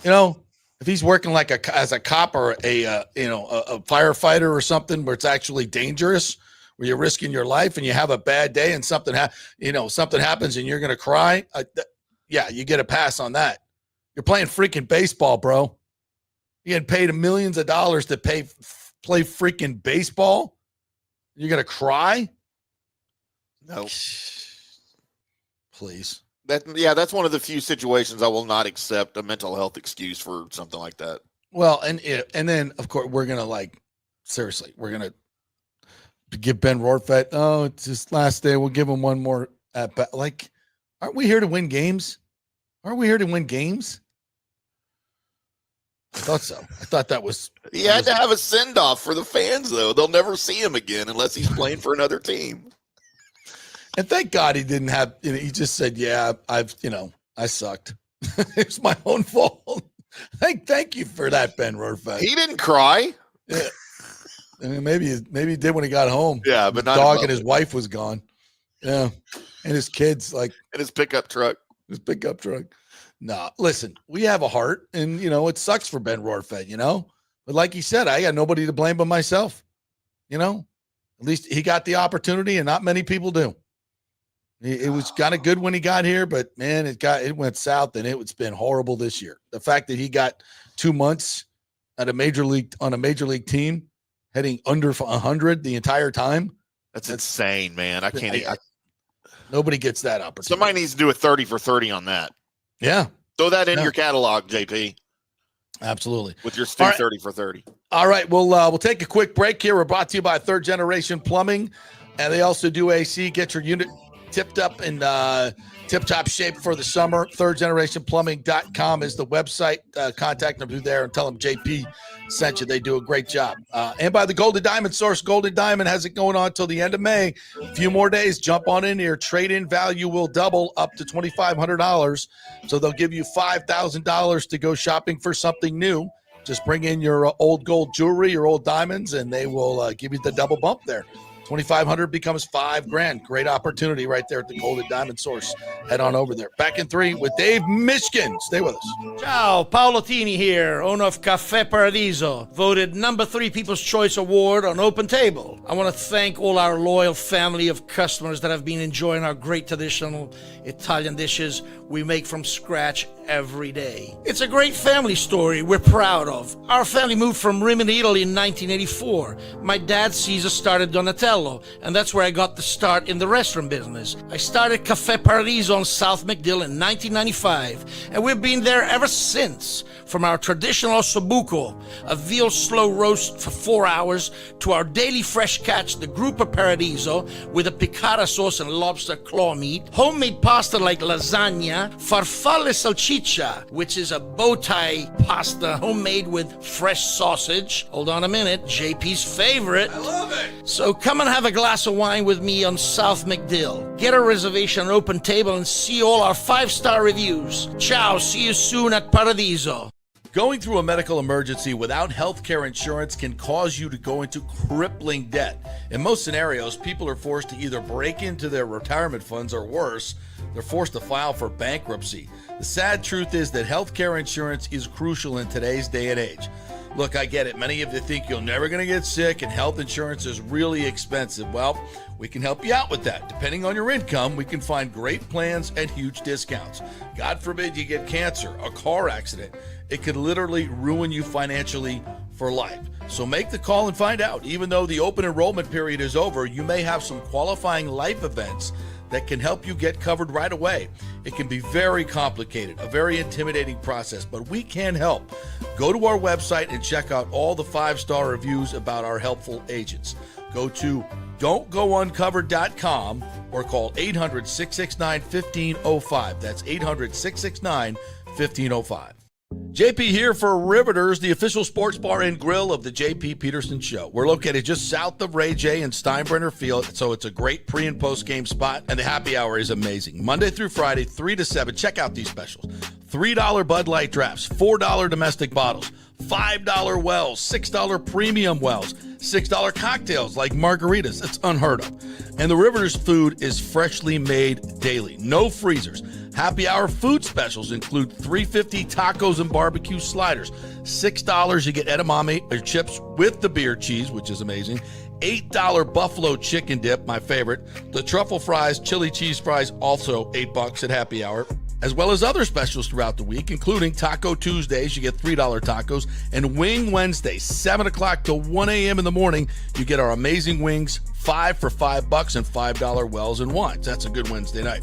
So if you're tired of the preppy, overpriced, generic sports bars, come see the amazing, friendly bartenders and staff at Riveters, where customer service really matters. Riveters, just south of where the Rays and Bucs play. We'll see you there. JP here for my friend Jason Fawcett, owner of On-Site Construction. They do residential and commercial renovations and new construction. As a leading home builder and general contractor, On-Site Construction prides itself on transforming homes through superior craftsmanship, dedication to client vision, and an unmatched commitment to quality and service. It's about building relationships. We take the time to understand our clients' needs, preferences, and budgets so that we can deliver a personalized experience tailored to their unique vision. From the initial designs to the final touches, we're there every step of the way, ensuring that the end result mirrors your vision. Here are some testimonials from happy customers. G. Gibson says, no hidden costs, very honest, reliable, creative, and communicates well. Reasonable and fair with their pricing, no hidden costs. C. Smith said, did not disappoint. I'm very happy with the work. This company really cares and will take care of it. So if you're just thinking about building or renovating, give us a call and let's see what's possible. 813-579-5789 or check out our website at onsiteconstructionfl.com. Let's go. right now. Back to the show on FanStream Sports. All right, welcome back to the JP Peterson Show, presented by Onsite Construction and Restoration, OnsiteConstructionFL.com. For an honest contractor, go to the website. Tell them JP sent you, OnsiteConstructionFL.com. And, of course, Cafe Paradiso. And the great folks at Riveters. We were there yesterday. That was super fun. We had a lot of fans show up. We gave away those front row tickets to my man Brennan, who I will probably have him calling in tomorrow. Really? To, talk about his great experience at the game. What time's the game today? 1 o'clock. Okay. 1 o'clock, 1:10. It's going to be a hot one today. See if he survived. So we'll be doing that. And we'll see who he took with him, because there was somewhat of a debate on who he was taking. Yeah, whether it was going to be the girl or one of the boys. So we shall see. We'll be peeking in. He'll be right behind the dugout. Yeah. So we'll do that again. And last night I had the wings. The wings were awesome. And Keith had the prime rib tacos. Oh my gosh. He's still gonna have what's her name? Jennifer, bring me some wings, right? Yes, absolutely. Absolutely. Seriously, they're blue cheese and the wings are just the best. I love a good homemade blue cheese, man. There's nothing better. Go by Riveters. Check that out tonight. You can watch the hockey game, and we got a little hoops going on tonight as well. That's a fact. That's what do we got on the yep. So 8:30 Minnesota, Oklahoma City, as OKC tries to close things out, and then we got Florida and Carolina at Carolina, and the Panthers trying to close things out. So go watch that at Riveters, and the Rays game at 1:10. Head on over. ESPN just put out their football power index for the NFL, ESPN Analytics. The Eagles are 1. The Chiefs are 2. Ugh. I don't get that. Ravens are 3. Lions are 4. Bills are 5. Commanders are 6. Okay, I can see that. Okay. Bengals at 7. No, can't see They're that. horrible defense. Packers at 8. Chargers at 9. Chargers at 9. I can see all of that, except they shouldn't be ahead of the Bucs. None of these teams. Rams, no. 49ers. 49ers? No. What? Oh. Broncos. Okay. Texans. And then the Buccaneers at 14. Okay, that is way too low for the Buccaneers. Way too low. So in front of them are Texans, Broncos, 49ers, Rams, Chargers, Packers, Bengals, Commanders, Bills, Lions, Ravens, Chiefs, Eagles. So also order. Interestingly, on the ESPN website, NFL writer Ben Solak put out not one, 2 different articles talking about the Bucs being the biggest threat in the NFC after the Eagles. I agree. So he had one article posting, well, they are the biggest threat to the Eagles in the NFC. And then he had another article where he wrote that they are the biggest threat in the NFC after the Eagles. And I agree with both of those things. Yeah, I do too. 100%. All right. So we will be at a week from today. The Sports Club of Tampa Bay will have our annual Hall of Fame induction ceremony. And it's going to be an incredible night. Evan Longoria will be there. John Cooper, Dave Mishkin, Dick Vitale, Dominic Sayo, Rob Higgins, who will join us on Monday. What time do I need to show up for my induction for that? By the way, I haven't got my letter yet. Just stand by your mailbox. Okay, all right. Coming soon enough. Fingers crossed. Dave Mishkin will also be honored and is going in as well. My colleague on the Lightning Radio Network, obviously iconic calls in Lightning history. So we chatted with him yesterday about his career coming up. And, of course, at the end of this, we'll talk a little Lightning and what they need to do coming up this next offseason. So here's my interview with Dave Mishkin. He'd like to welcome in one of my great colleagues and friends, now author. He's the novelist. He's the great Dave Mishkin, Lightning broadcaster for 22 years now, is it, Dave? Oh, man, you're making me do math. I guess. So we missed a year. So here's the thing. We missed the 04-05 season. So in terms of seasons, it was 23 seasons because we did some work during that season where there was no hockey. But hockey years, it was 22. But I was earning a paycheck that year, thankfully. Some of my colleagues were like, you get paid by the game. No games, no pay. No pay. I know that was the Davidson group that was very gracious after the Lightning won the Cup in Ownership 04, is we everything. missed the whole season. So we did get paid. We got a portion of our paycheck, but that was enough. It was still pre-kids for me, JP. So it was a little easier to make ends meet.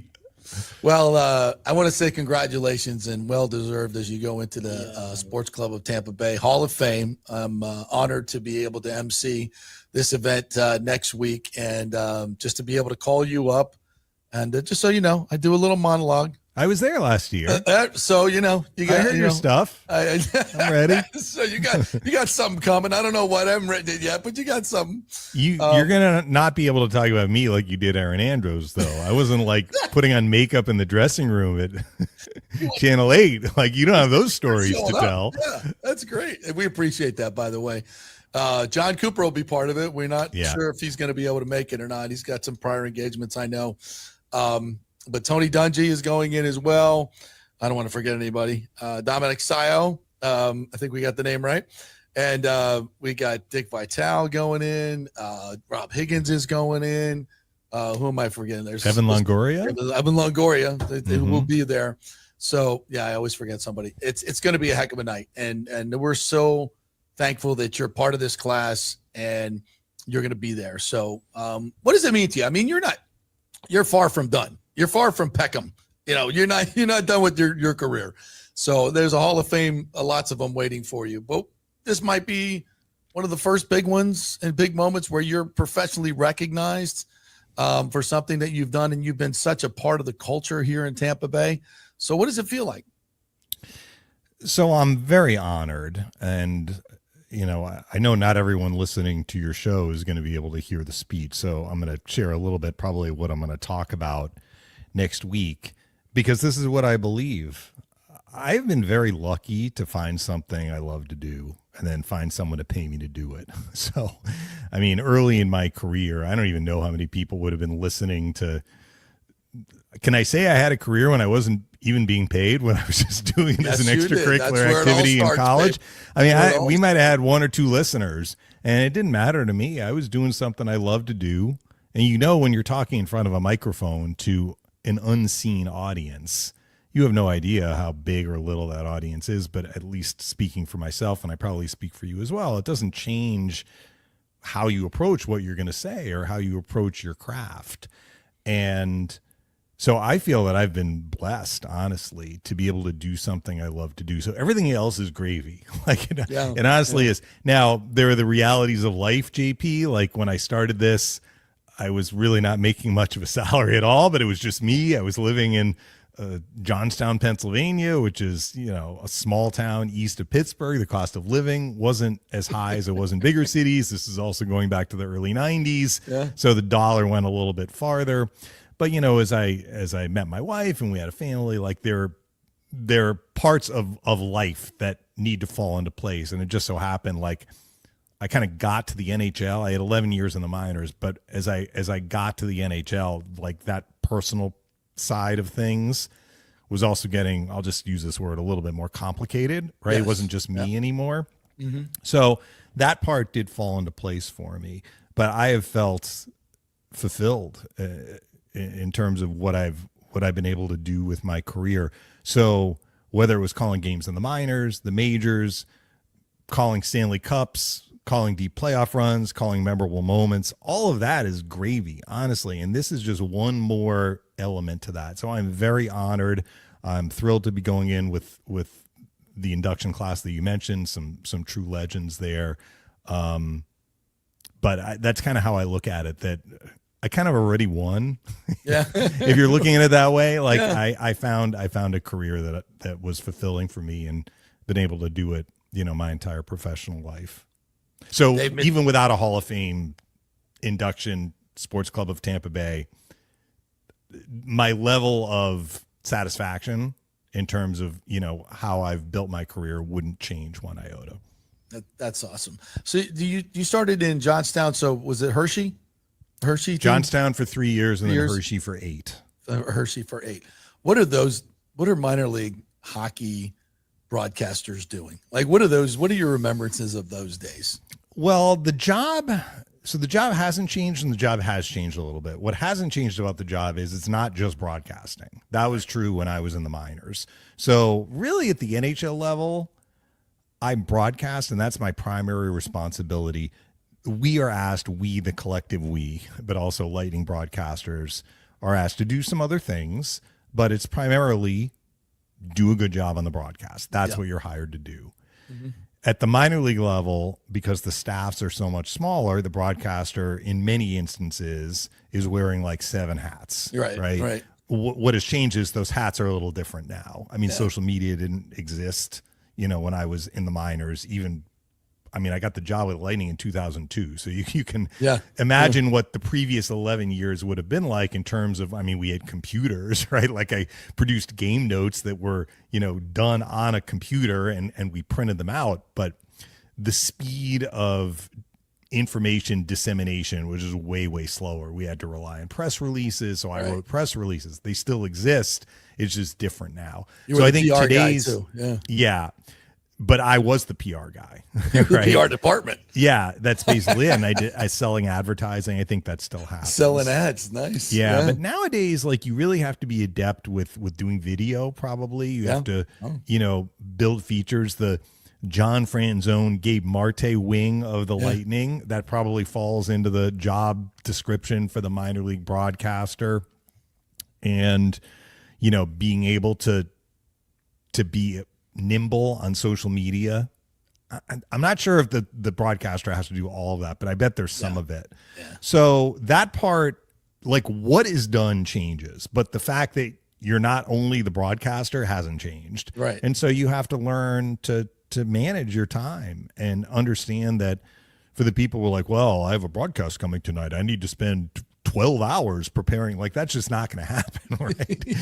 You're basically your preparation is all the other stuff that you're doing, right? Like I found actually doing the game notes helped me prepare for the broadcast in some way, even though I was writing the game notes when it was a home game.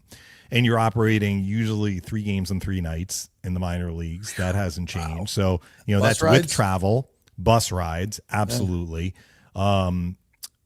So in the AHL, which is the league that Hershey is in and was in, which is essentially AAA. The Lightning's affiliate, Syracuse. Syracuse's first year in the AHL was my first year in the AHL. So that tells you how long Syracuse has been in the AHL. So like there are teams in the Northeast. And again, when I was in the AHL, some of these teams are no longer in the AHL, but you had Providence, you had Springfield, you had Worcester, you had Portland. Like they were all fairly close. Mm-hmm. Bus ride close. Hershey was not so much close to any other opponent. Yeah, Philadelphia came in. They were a big rival of ours when the Flyers moved out of the Spectrum. They put a minor league team in the Spectrum for a handful of years. That was an hour and a half. That was basically the closest trip we had. And then Wilkes-Barre Scranton, which is still in the league, came in. Yeah. They were about an hour and a half. Everything else is like 4 hours plus. That's a lot. So, you're playing on the road on a Friday. Usually that was the Hershey schedule. We might be in Rochester, playing at 7:30. Game ends. Everyone gets on the bus. You bus through the night back to Hershey for a Saturday home game. You're getting in at probably 3 a.m. And for me, like I'm rolling right into the next day, getting the game notes ready. Like everything has changed, right? All the stats have changed. Yeah. The whole league played on Friday. So that was Saturday. You're working all day. You're calling the game that night. And then usually there was a Sunday game. If it was at home, you went to bed at a reasonable hour. If it was on the road, you got back on the bus after the Saturday game and you went to wherever you were going for the Sunday game. And then you usually had some time off early in the week in terms of no games, but you still went into the office, right? Right. So it is a grind. And honestly, I kind of love the grind. And I think that's the attitude that is necessary, because if you don't really like doing the other stuff, if you're not really all in, it really becomes work, and it's hard to maintain that for, in my case, 11 years. But I didn't ever really felt like it was work. I felt it was. Do you fun, remember the right? call? Like I always love the call ups for baseball. When they, because we see them on social media now all the time. Do you remember the call? They get to the bigs. Yeah. Like? So for the minor league guys who were like knocking at the door, maybe you hear, oh, somebody got hurt or whatever, like, oh, maybe it's me.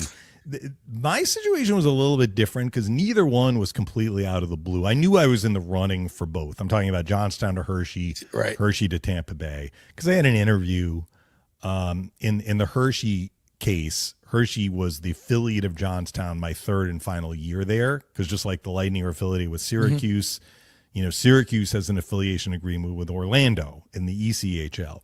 So Hershey's affiliation agreement my third year in Johnstown was with Johnstown. So I got to know the GM.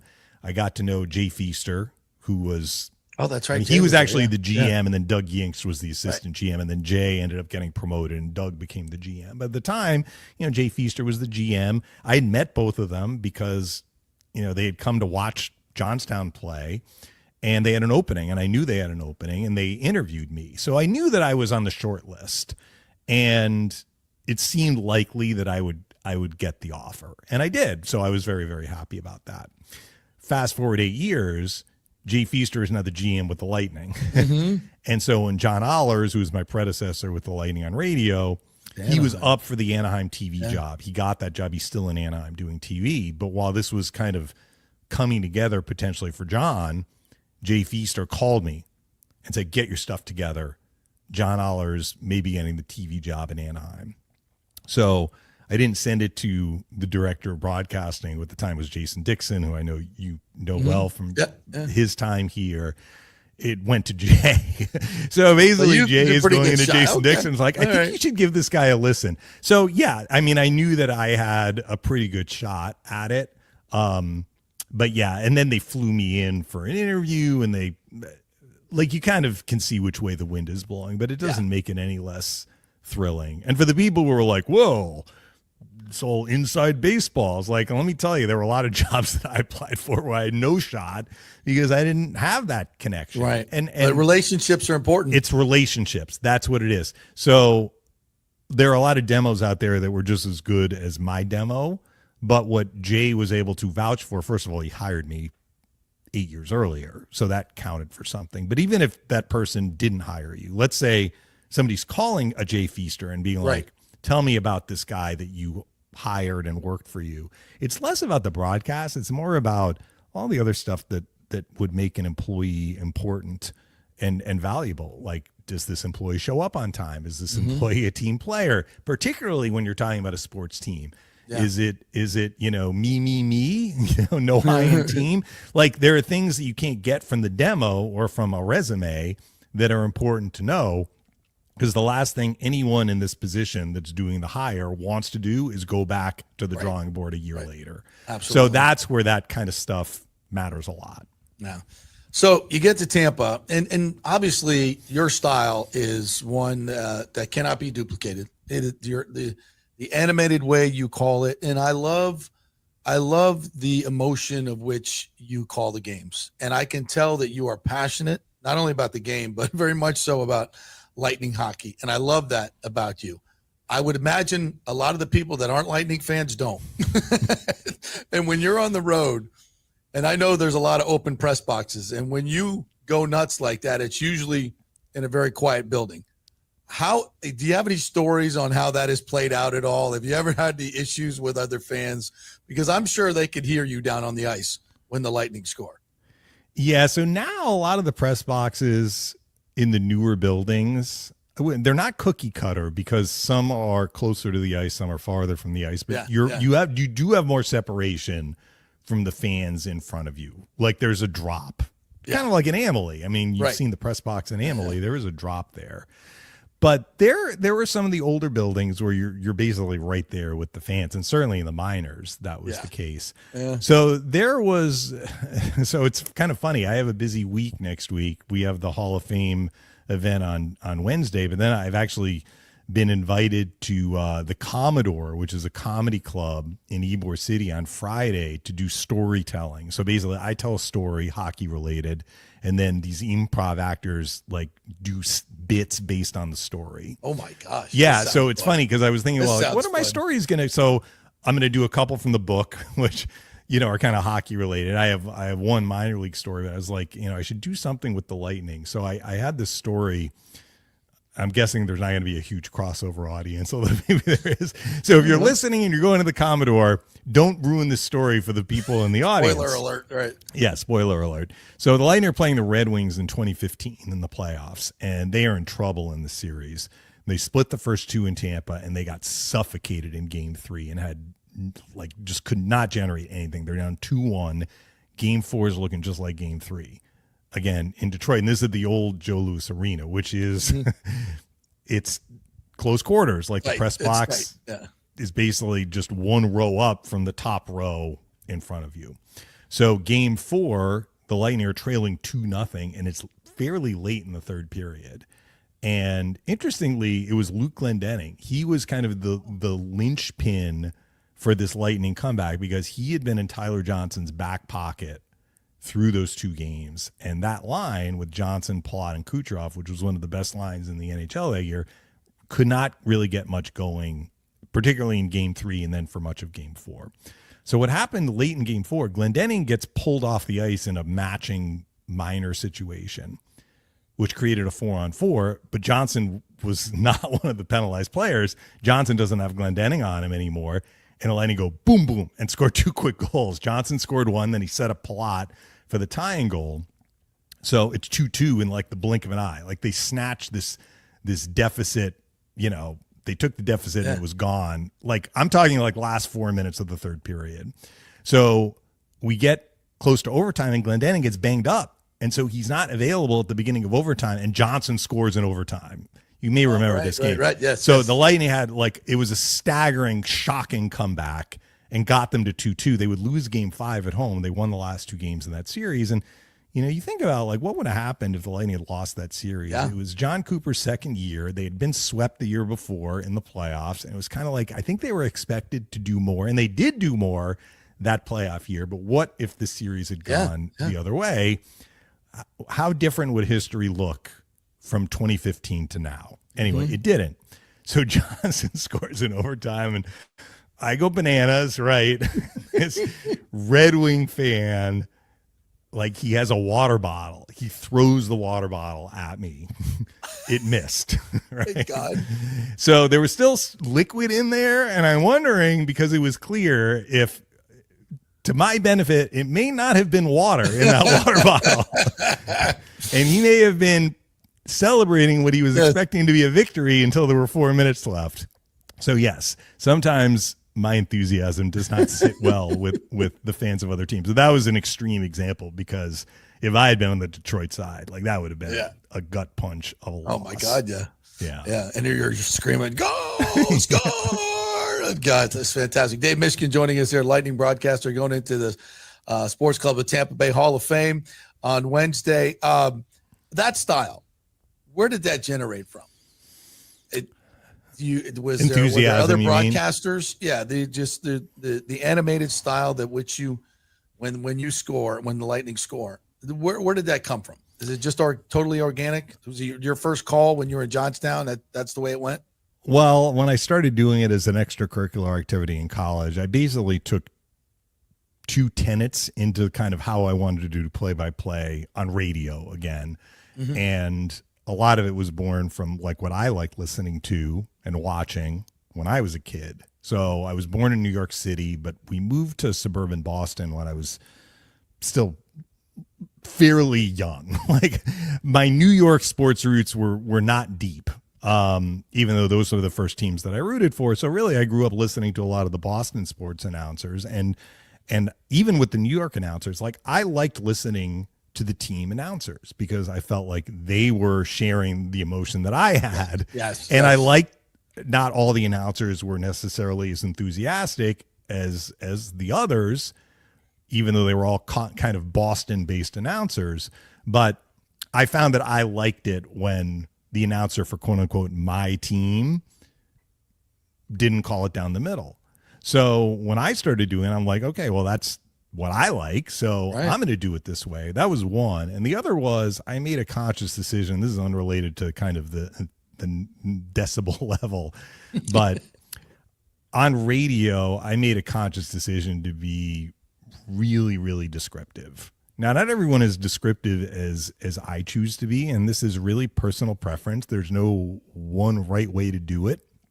But if you listen to other announcers, I probably err more on the side of being uber descriptive than more what I'll call narrative, where like you leave the puck, right? And nothing's really happening per se. It's like D to D, and you're talking about something else. I tend to stay in the puck, okay? And so those are kind of my two building blocks. And so I don't sound the same now as I did when I started doing this in my late teens. My voice is probably a little more cultured, like you have that pip squeaky, I look at my old tapes. Yeah, it's not. We do sound a little different. I think some of that is the benefit of experience. You ever go like, age. I sounded like that? Why did anybody hire me? Are you kidding? Well, I even hear some of the gold calls I had from my earlier days with the Lightning. I think I don't necessarily sound the same now as I did then, and that's just a natural progression. But the level of the willingness to be enthusiastic has been consistent. So even though I may not sound exactly the same for a goal caller, I did other sports too, touchdowns, 3-pointers at the buzzer, whatever you want to look at in any sport, like a big moment. I wanted to show enthusiasm for the team that I was covering. Now, if I were doing a national game with no skin in the game, I would call it way differently. I would call it down the middle. I've done some like Tampa Bay based high school championship games. I'm calling that down the middle, and I try and be enthusiastic for both sides, but it is different when, I'm a team employee, which I am, and I'm calling games for that team. And not everybody feels quite as strongly about it as I do. And, some of my colleagues like to call it down the middle more, and that's perfectly fine. That's their choice. I make a different choice. Yeah, I like it. I think fans love it. So when you get the big call, like I'm fairly certain that Jim Nantz scripts some stuff. I'm fairly certain some people prepare for moments like that. Do you do that? I don't think you do. Not that one's better or not. It's just personal preference, as you say. But and when you hear your big calls, like you hear the Lightning is one to Stanley, it's just so. It's such an iconic thing for us as fans, and I consider myself a fan of you. And do you think about it in the moment? What is your approach? I never tried to think about what I might say ahead of time. I mean, look, it's not like I'm reinventing the wheel when I say the Lightning have won the Stanley Cup. So, I mean, that is a pretty normal reaction, but I try and react in the moment, because most of what I'm doing is reacting in the moment, right? I think for the 2021 Cup, I got in there, the Lightning have done it. They've gone back to back, So, I mean, that is not like I didn't reach for grasping at straws to come up with this, but maybe what you're thinking is like the emotion behind it. Right. So it's not just the words, it's kind of the moment. And I think you do need to be in the moment. I honestly, if I tried to script something, I would probably mess it up. And, I don't think I wanted to really do that. So I try and keep my brain as clear as possible. I will tell you, because I've been asked before, like, do you have a favorite call? I'm like, you're asking me to like pick my favorite kid, which is probably unfair. I've got 2 kids and I love them equally. Of course we do. But I will tell you that one of the more challenging calls that was a huge, huge goal, I feel like I did as well as I could have. And that was when we were calling off the monitor during the bubble tournament. This is Lightning were playing the Islanders in Edmonton. It was what they called, actually it wasn't the semifinal, it was the Eastern Conference final. It was the next year that we had the weird conferences. And so the Lightning and Islanders are in game 6. It's in overtime, and Cirelli scores, and the Lightning win the series, and they're going to advance to the Stanley Cup final. And it was really hard to tell what was going on there, because it was like a jam play at the net. Goodrow like got it to the net. Right. Cirelli's jamming at it. Like nobody's sure, is it in? Is it, even Cirelli is kind of like watching it on the monitor. And we're looking at it. It was a big monitor, but it was still like it's 2 dimensions. Like it's different than being there. And like I'm not quite sure how I got it, but I got it. And like I'm unsure as Sorelli's unsure, and then as Sorelli knows, I know, right? It's almost like I'm watching him, reading him, right? It was a tricky call. Like, and these happen sometimes. I remember when Patrick Kane scored the winning goal in 2010 to win the Stanley Cup for Chicago. Like, nobody knew it was in the net. Right. I don't even remember. You don't want to be the guy calling I was like, that. oh my gosh, what a nightmare of a goal call. And my buddy John Weideman, like, he crushed it. He did a great job with it. He's the Hawks broadcaster. Yeah. It was tricky. This was tricky too. And I felt like the call met the moment. So that's one that I'm proud of, just based on the circumstances. It would have been different if we'd been calling the game in Amalie or on Long Island if it had not been those circumstances. But it was, and it was a huge moment because it's an overtime goal. It's a game-winning goal. It's a series-clinching goal. It's getting you to the Stanley Cup final. Like, checked a lot of boxes, right? Yeah. You don't want to blow that one for sure. No. And you didn't. Kind of hard to go back and re-edit those. It's like, what, this goal call sounds kind of funny. What's going on here? And I've seen some bad calls and bad moments, and it's like that. And for broadcasters, that's it. It's like that's you could have your Hank Aaron moment, or you could have your Bill Buckner moment. It kind of goes back to what you were saying about thinking about what you're saying ahead of time. So I mean, in the moment. Yeah. I've tried to just react as I would every other second that I'm calling a game, where I'm reacting to what I'm seeing. All right, so you got out of your comfort zone a little bit, or maybe not, and became an author and wrote a novel. And you thank you for having me on. I think we talked about this when it came out. Absolutely, and it's interesting. I've gone into some other realms myself, but it's coming out of your comfort zone. You're so good at something, meaning you, and then you're doing something departure. But I always say, write what you know, and that's what you did. And so you can combine that, that fiction with the real world, and that's where you get really good stuff. And it's been incredibly well received. How has this whole process gone for you? And how much of it was as much for you as it is for the reader? Super rewarding. Like, the whole experience has been incredibly rewarding. And so you asked, like, how was it to go outside my comfort zone? I tried to write this in the late 2000s and didn't get very far and got frustrated and put it away. So I knew that whatever standard I was setting for the book and for myself, it didn't even come close to meeting it. So I didn't move forward with it. And it came together for me. The story did, some 15 years later. And once I had the story, I knew that it was a compelling story. So, like, it's one thing to go out of your comfort zone, but I wasn't completely out of my comfort zone because I knew I could write some of the hockey stuff. Right. And I believed that the story was a compelling one. Like, when you know that, I wouldn't say the story wrote itself, but I knew I had, like, the bones and guts of something that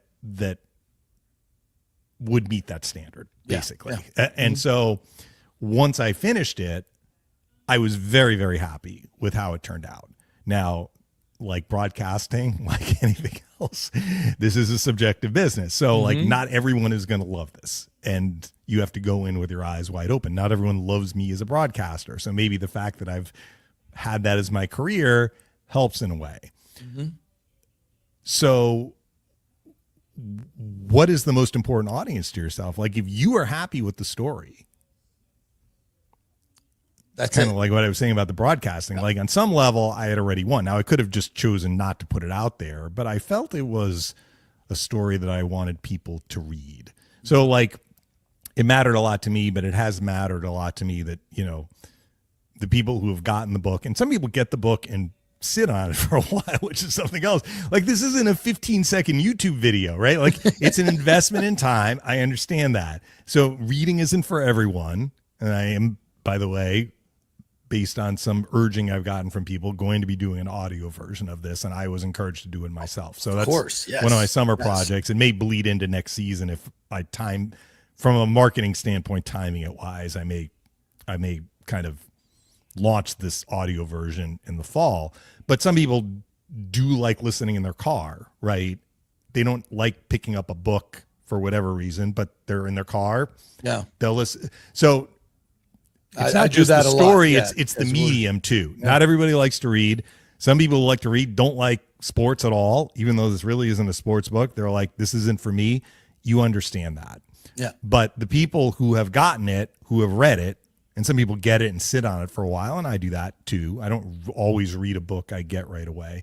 But those who have read it, the ones that have talked to me about it have told me how much they enjoyed it or connected with it, and that's been super rewarding too.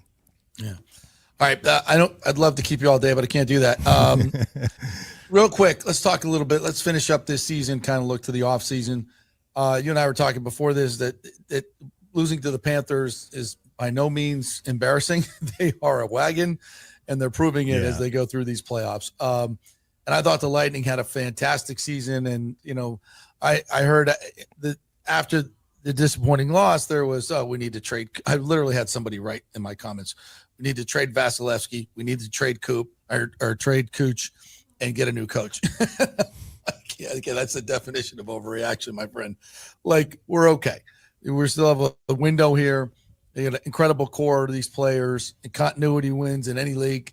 There's no need for wholesale changes, and I firmly believe that. That said, the Panthers kind of have our number, like we had their number for a while. And you're not like you build a team to beat one team, but I think Julian did a great job of taking a core that he had and turning it into a Stanley Cup champion. And you have to remake yourself every year, and he has to do it again. And I have great confidence that he will. But I do anticipate some changes. Where do you come down on how this whole playoff loss went to the Panthers? Obviously, some controversial plays in there. And where are we now moving forward? So this is why the general manager's job is so difficult, because you come out of that series where the Lightning, they got outplayed. They did. Yep. They were not deserving of winning that series, no matter how you slice it. But at the time they lost the series, the Panthers had not yet dismantled Toronto, and I'll use that word, and they had not yet really done a number on Carolina, which had won 2 rounds. We have more information now than we did when the Lightning Panther series ended. But basically you have to almost split it into 4 parts. If you imagine a pie chart, okay? And then you have 4 slices of the pie. One slice is how much of this is just Florida, right? One slice is how much of it was due, at least part of this pie, to the injuries the Lightning had. They had injuries. They didn't have Oliver Bjorkstrand for the series. They had an affected Luke Glendening, who got hurt in the last week of the regular season. Game 1, Cirelli sustains a knee injury. Gord breaks his finger. Hagel gets concussed and, had to miss a game as well. So, the Lightning we saw in the series, in many ways, was not the Lightning that they wanted to have in the series. How much emphasis do you put on that? Third slice. How much of this is just on us? We need to look in the mirror and say there is something systemically off that we need to adjust.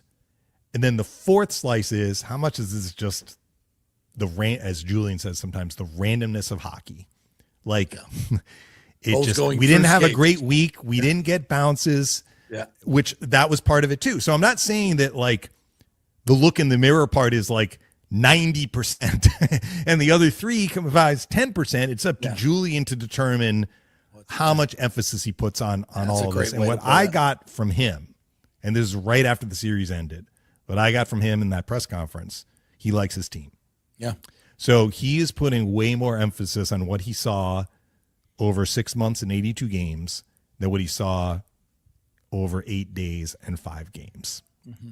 So I think it's the third one that I gave, which is like something systemically wrong. I think that's a very, very small slice, if it even is a slice for Julian. Could we be more physical? Could we be bigger? Could we be? You have to be who you are. So like, you don't want to have to spend a lot of time in your own zone, right? No. But if you have to spend time in your own zone, you want to be structured. So the other team isn't getting much out of that. There are a lot of different ways to go about doing that. The 2016 Pittsburgh Penguins were not a big, strong physical team. They were a speed team. They were a behemoth. Like the Lightning lost to them in 2016 in 7 games. They got that series to 7 games in large part because of Vasilevsky, who came in for Bishop, who got hurt in game 1. The Lightning really got outplayed for much of that series. Were the Penguins in 2016 like this year's Panthers? No. But they dominated that playoff year. Yeah. What about the LA Kings of 2012 and 2014? They are probably a little bit more like this version of the Panthers. It was like structure, physical. Yeah. Like we're not taking any chances. We're not risking anything defensively to even look for offense. I'm not quite sure the Panthers are quite that extreme, but they're probably cut from that sort of cloth. I guess my point, JP, is that it's a twofold point. First of all, there are a lot of different ways you can win. It's really about building a team to your identity and then executing. Okay. And then, the other part is you don't want to build a team specific to beat one other team. Right. If you feel that that's the right way to go, because as Julian said, you may not see that team. He's like, what if we don't play the Panthers? Yeah. I'm repeating that. What I will say is this, and we talked about this before we started this conversation. What the Panthers are doing right now is extraordinary. Yeah. It's extraordinary how well they're playing. Mm-hmm. So you might say, the division's lost for, look at all these young core players. And they do. Like, Barkov's still in his prime. Yeah. They got Seth Jones locked up. The Lundell-Luostarinen duo, like they're fantastic. Verhaeghe's locked up. Like they have their guys. Reinhart, he's locked up. I mean, they are 22, 23. Lundell's on the younger side. And it's like, what are we going to do? Well, everything is fluid. Everything is fluid. Yeah. There is no guarantee that the Panthers at this point next year are going to be playing as well as they are right now. To me, it's less about them being physical. That is part of how they play. I'm not saying that you're incorrect. Right. I mean, they are a physical team.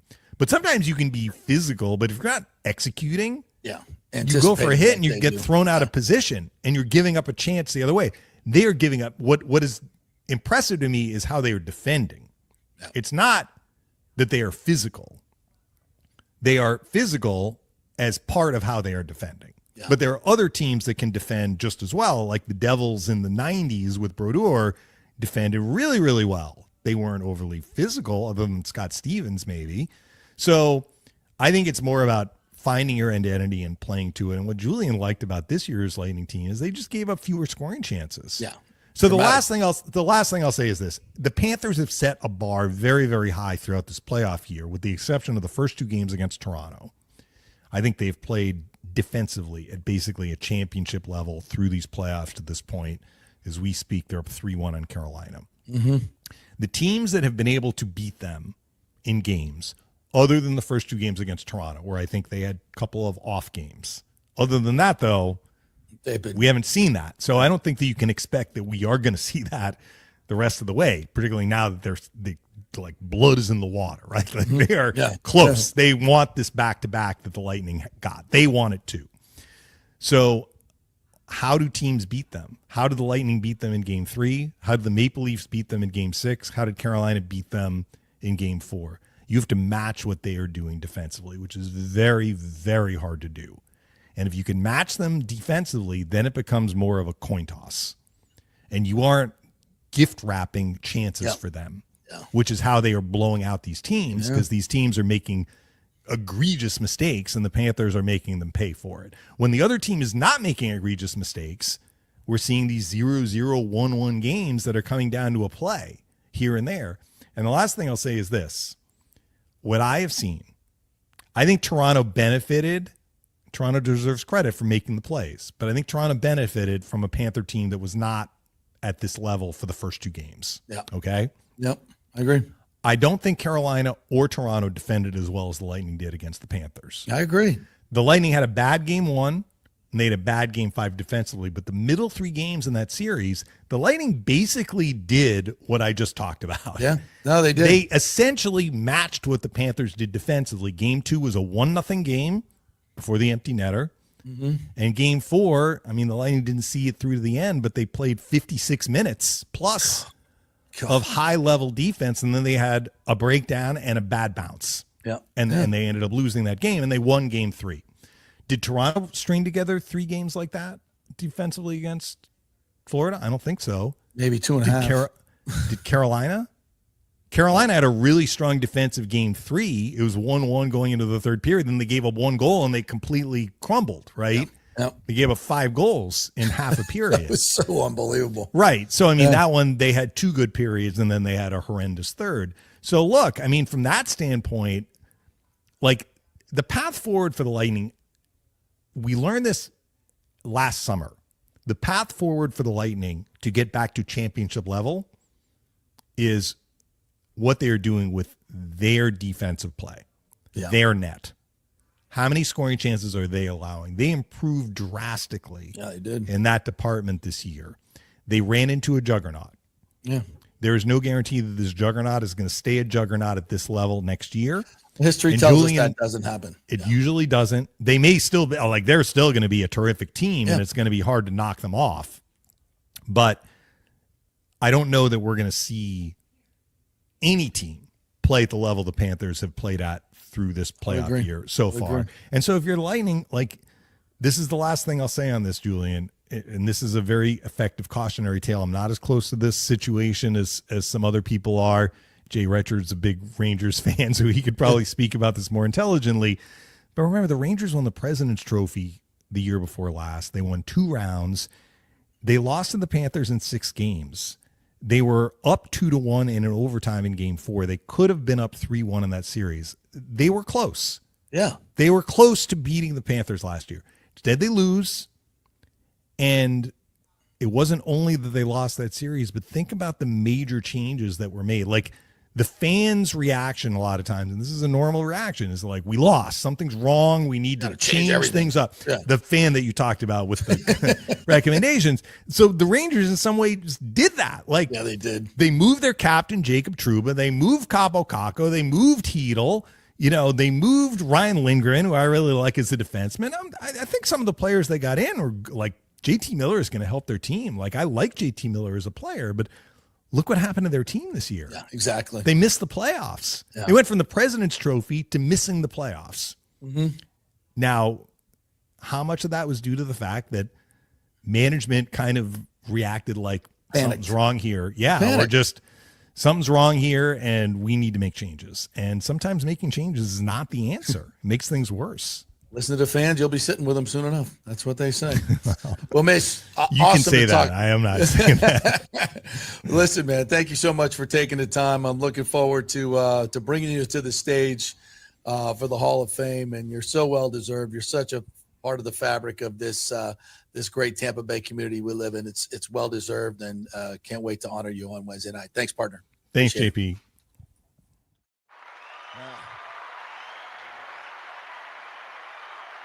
Number 1 there. You'd like to way up. There you go. The great Dave Mishkin there, my colleague at Lightning Radio, just the best in the business, and going to be a great time going in next week on Wednesday. Sorry, it's all sold out, but if you want to be part of the Sports Club of Tampa Bay, go to their website, sportscluboftampabay.org, and become a member. We have great meetings once a month over at Palmacia, great networking opportunities, only $100 to get into the club, so definitely become a member and become part of the inner circle. We had Brian Ford came in last week, a couple weeks ago, and did a great presentation from the Bucs. So we get, great folks all the time to come speak to our Scott Reynolds has done it. We've had Phil Esposito come, Rondé Barber, some of the biggest names, Derek Brooks, come on over all the time and talk sports. So be part of it, sportscluboftampabay.org. All right, partner, that'll do it for today's show. Appreciate you guys jumping in. Thanks to Scott Reynolds and also Evan Closkey for joining us, and a great John Gerber who gave us his picks. We will put those out on our social media. Make sure you get down on all these picks this week. He says when Johnny usually gets hot in this part of the season, he knows this course as well, and of course he's there inside the ropes. So, there you go. And From the Rough coming up at 6 o'clock Eastern, right? Correct. All right, right here on your channel and over on the Dallas channel. That's right. So come watch it. Great golf show. We'll see you then, and we'll be back tomorrow with more fun and frivolity.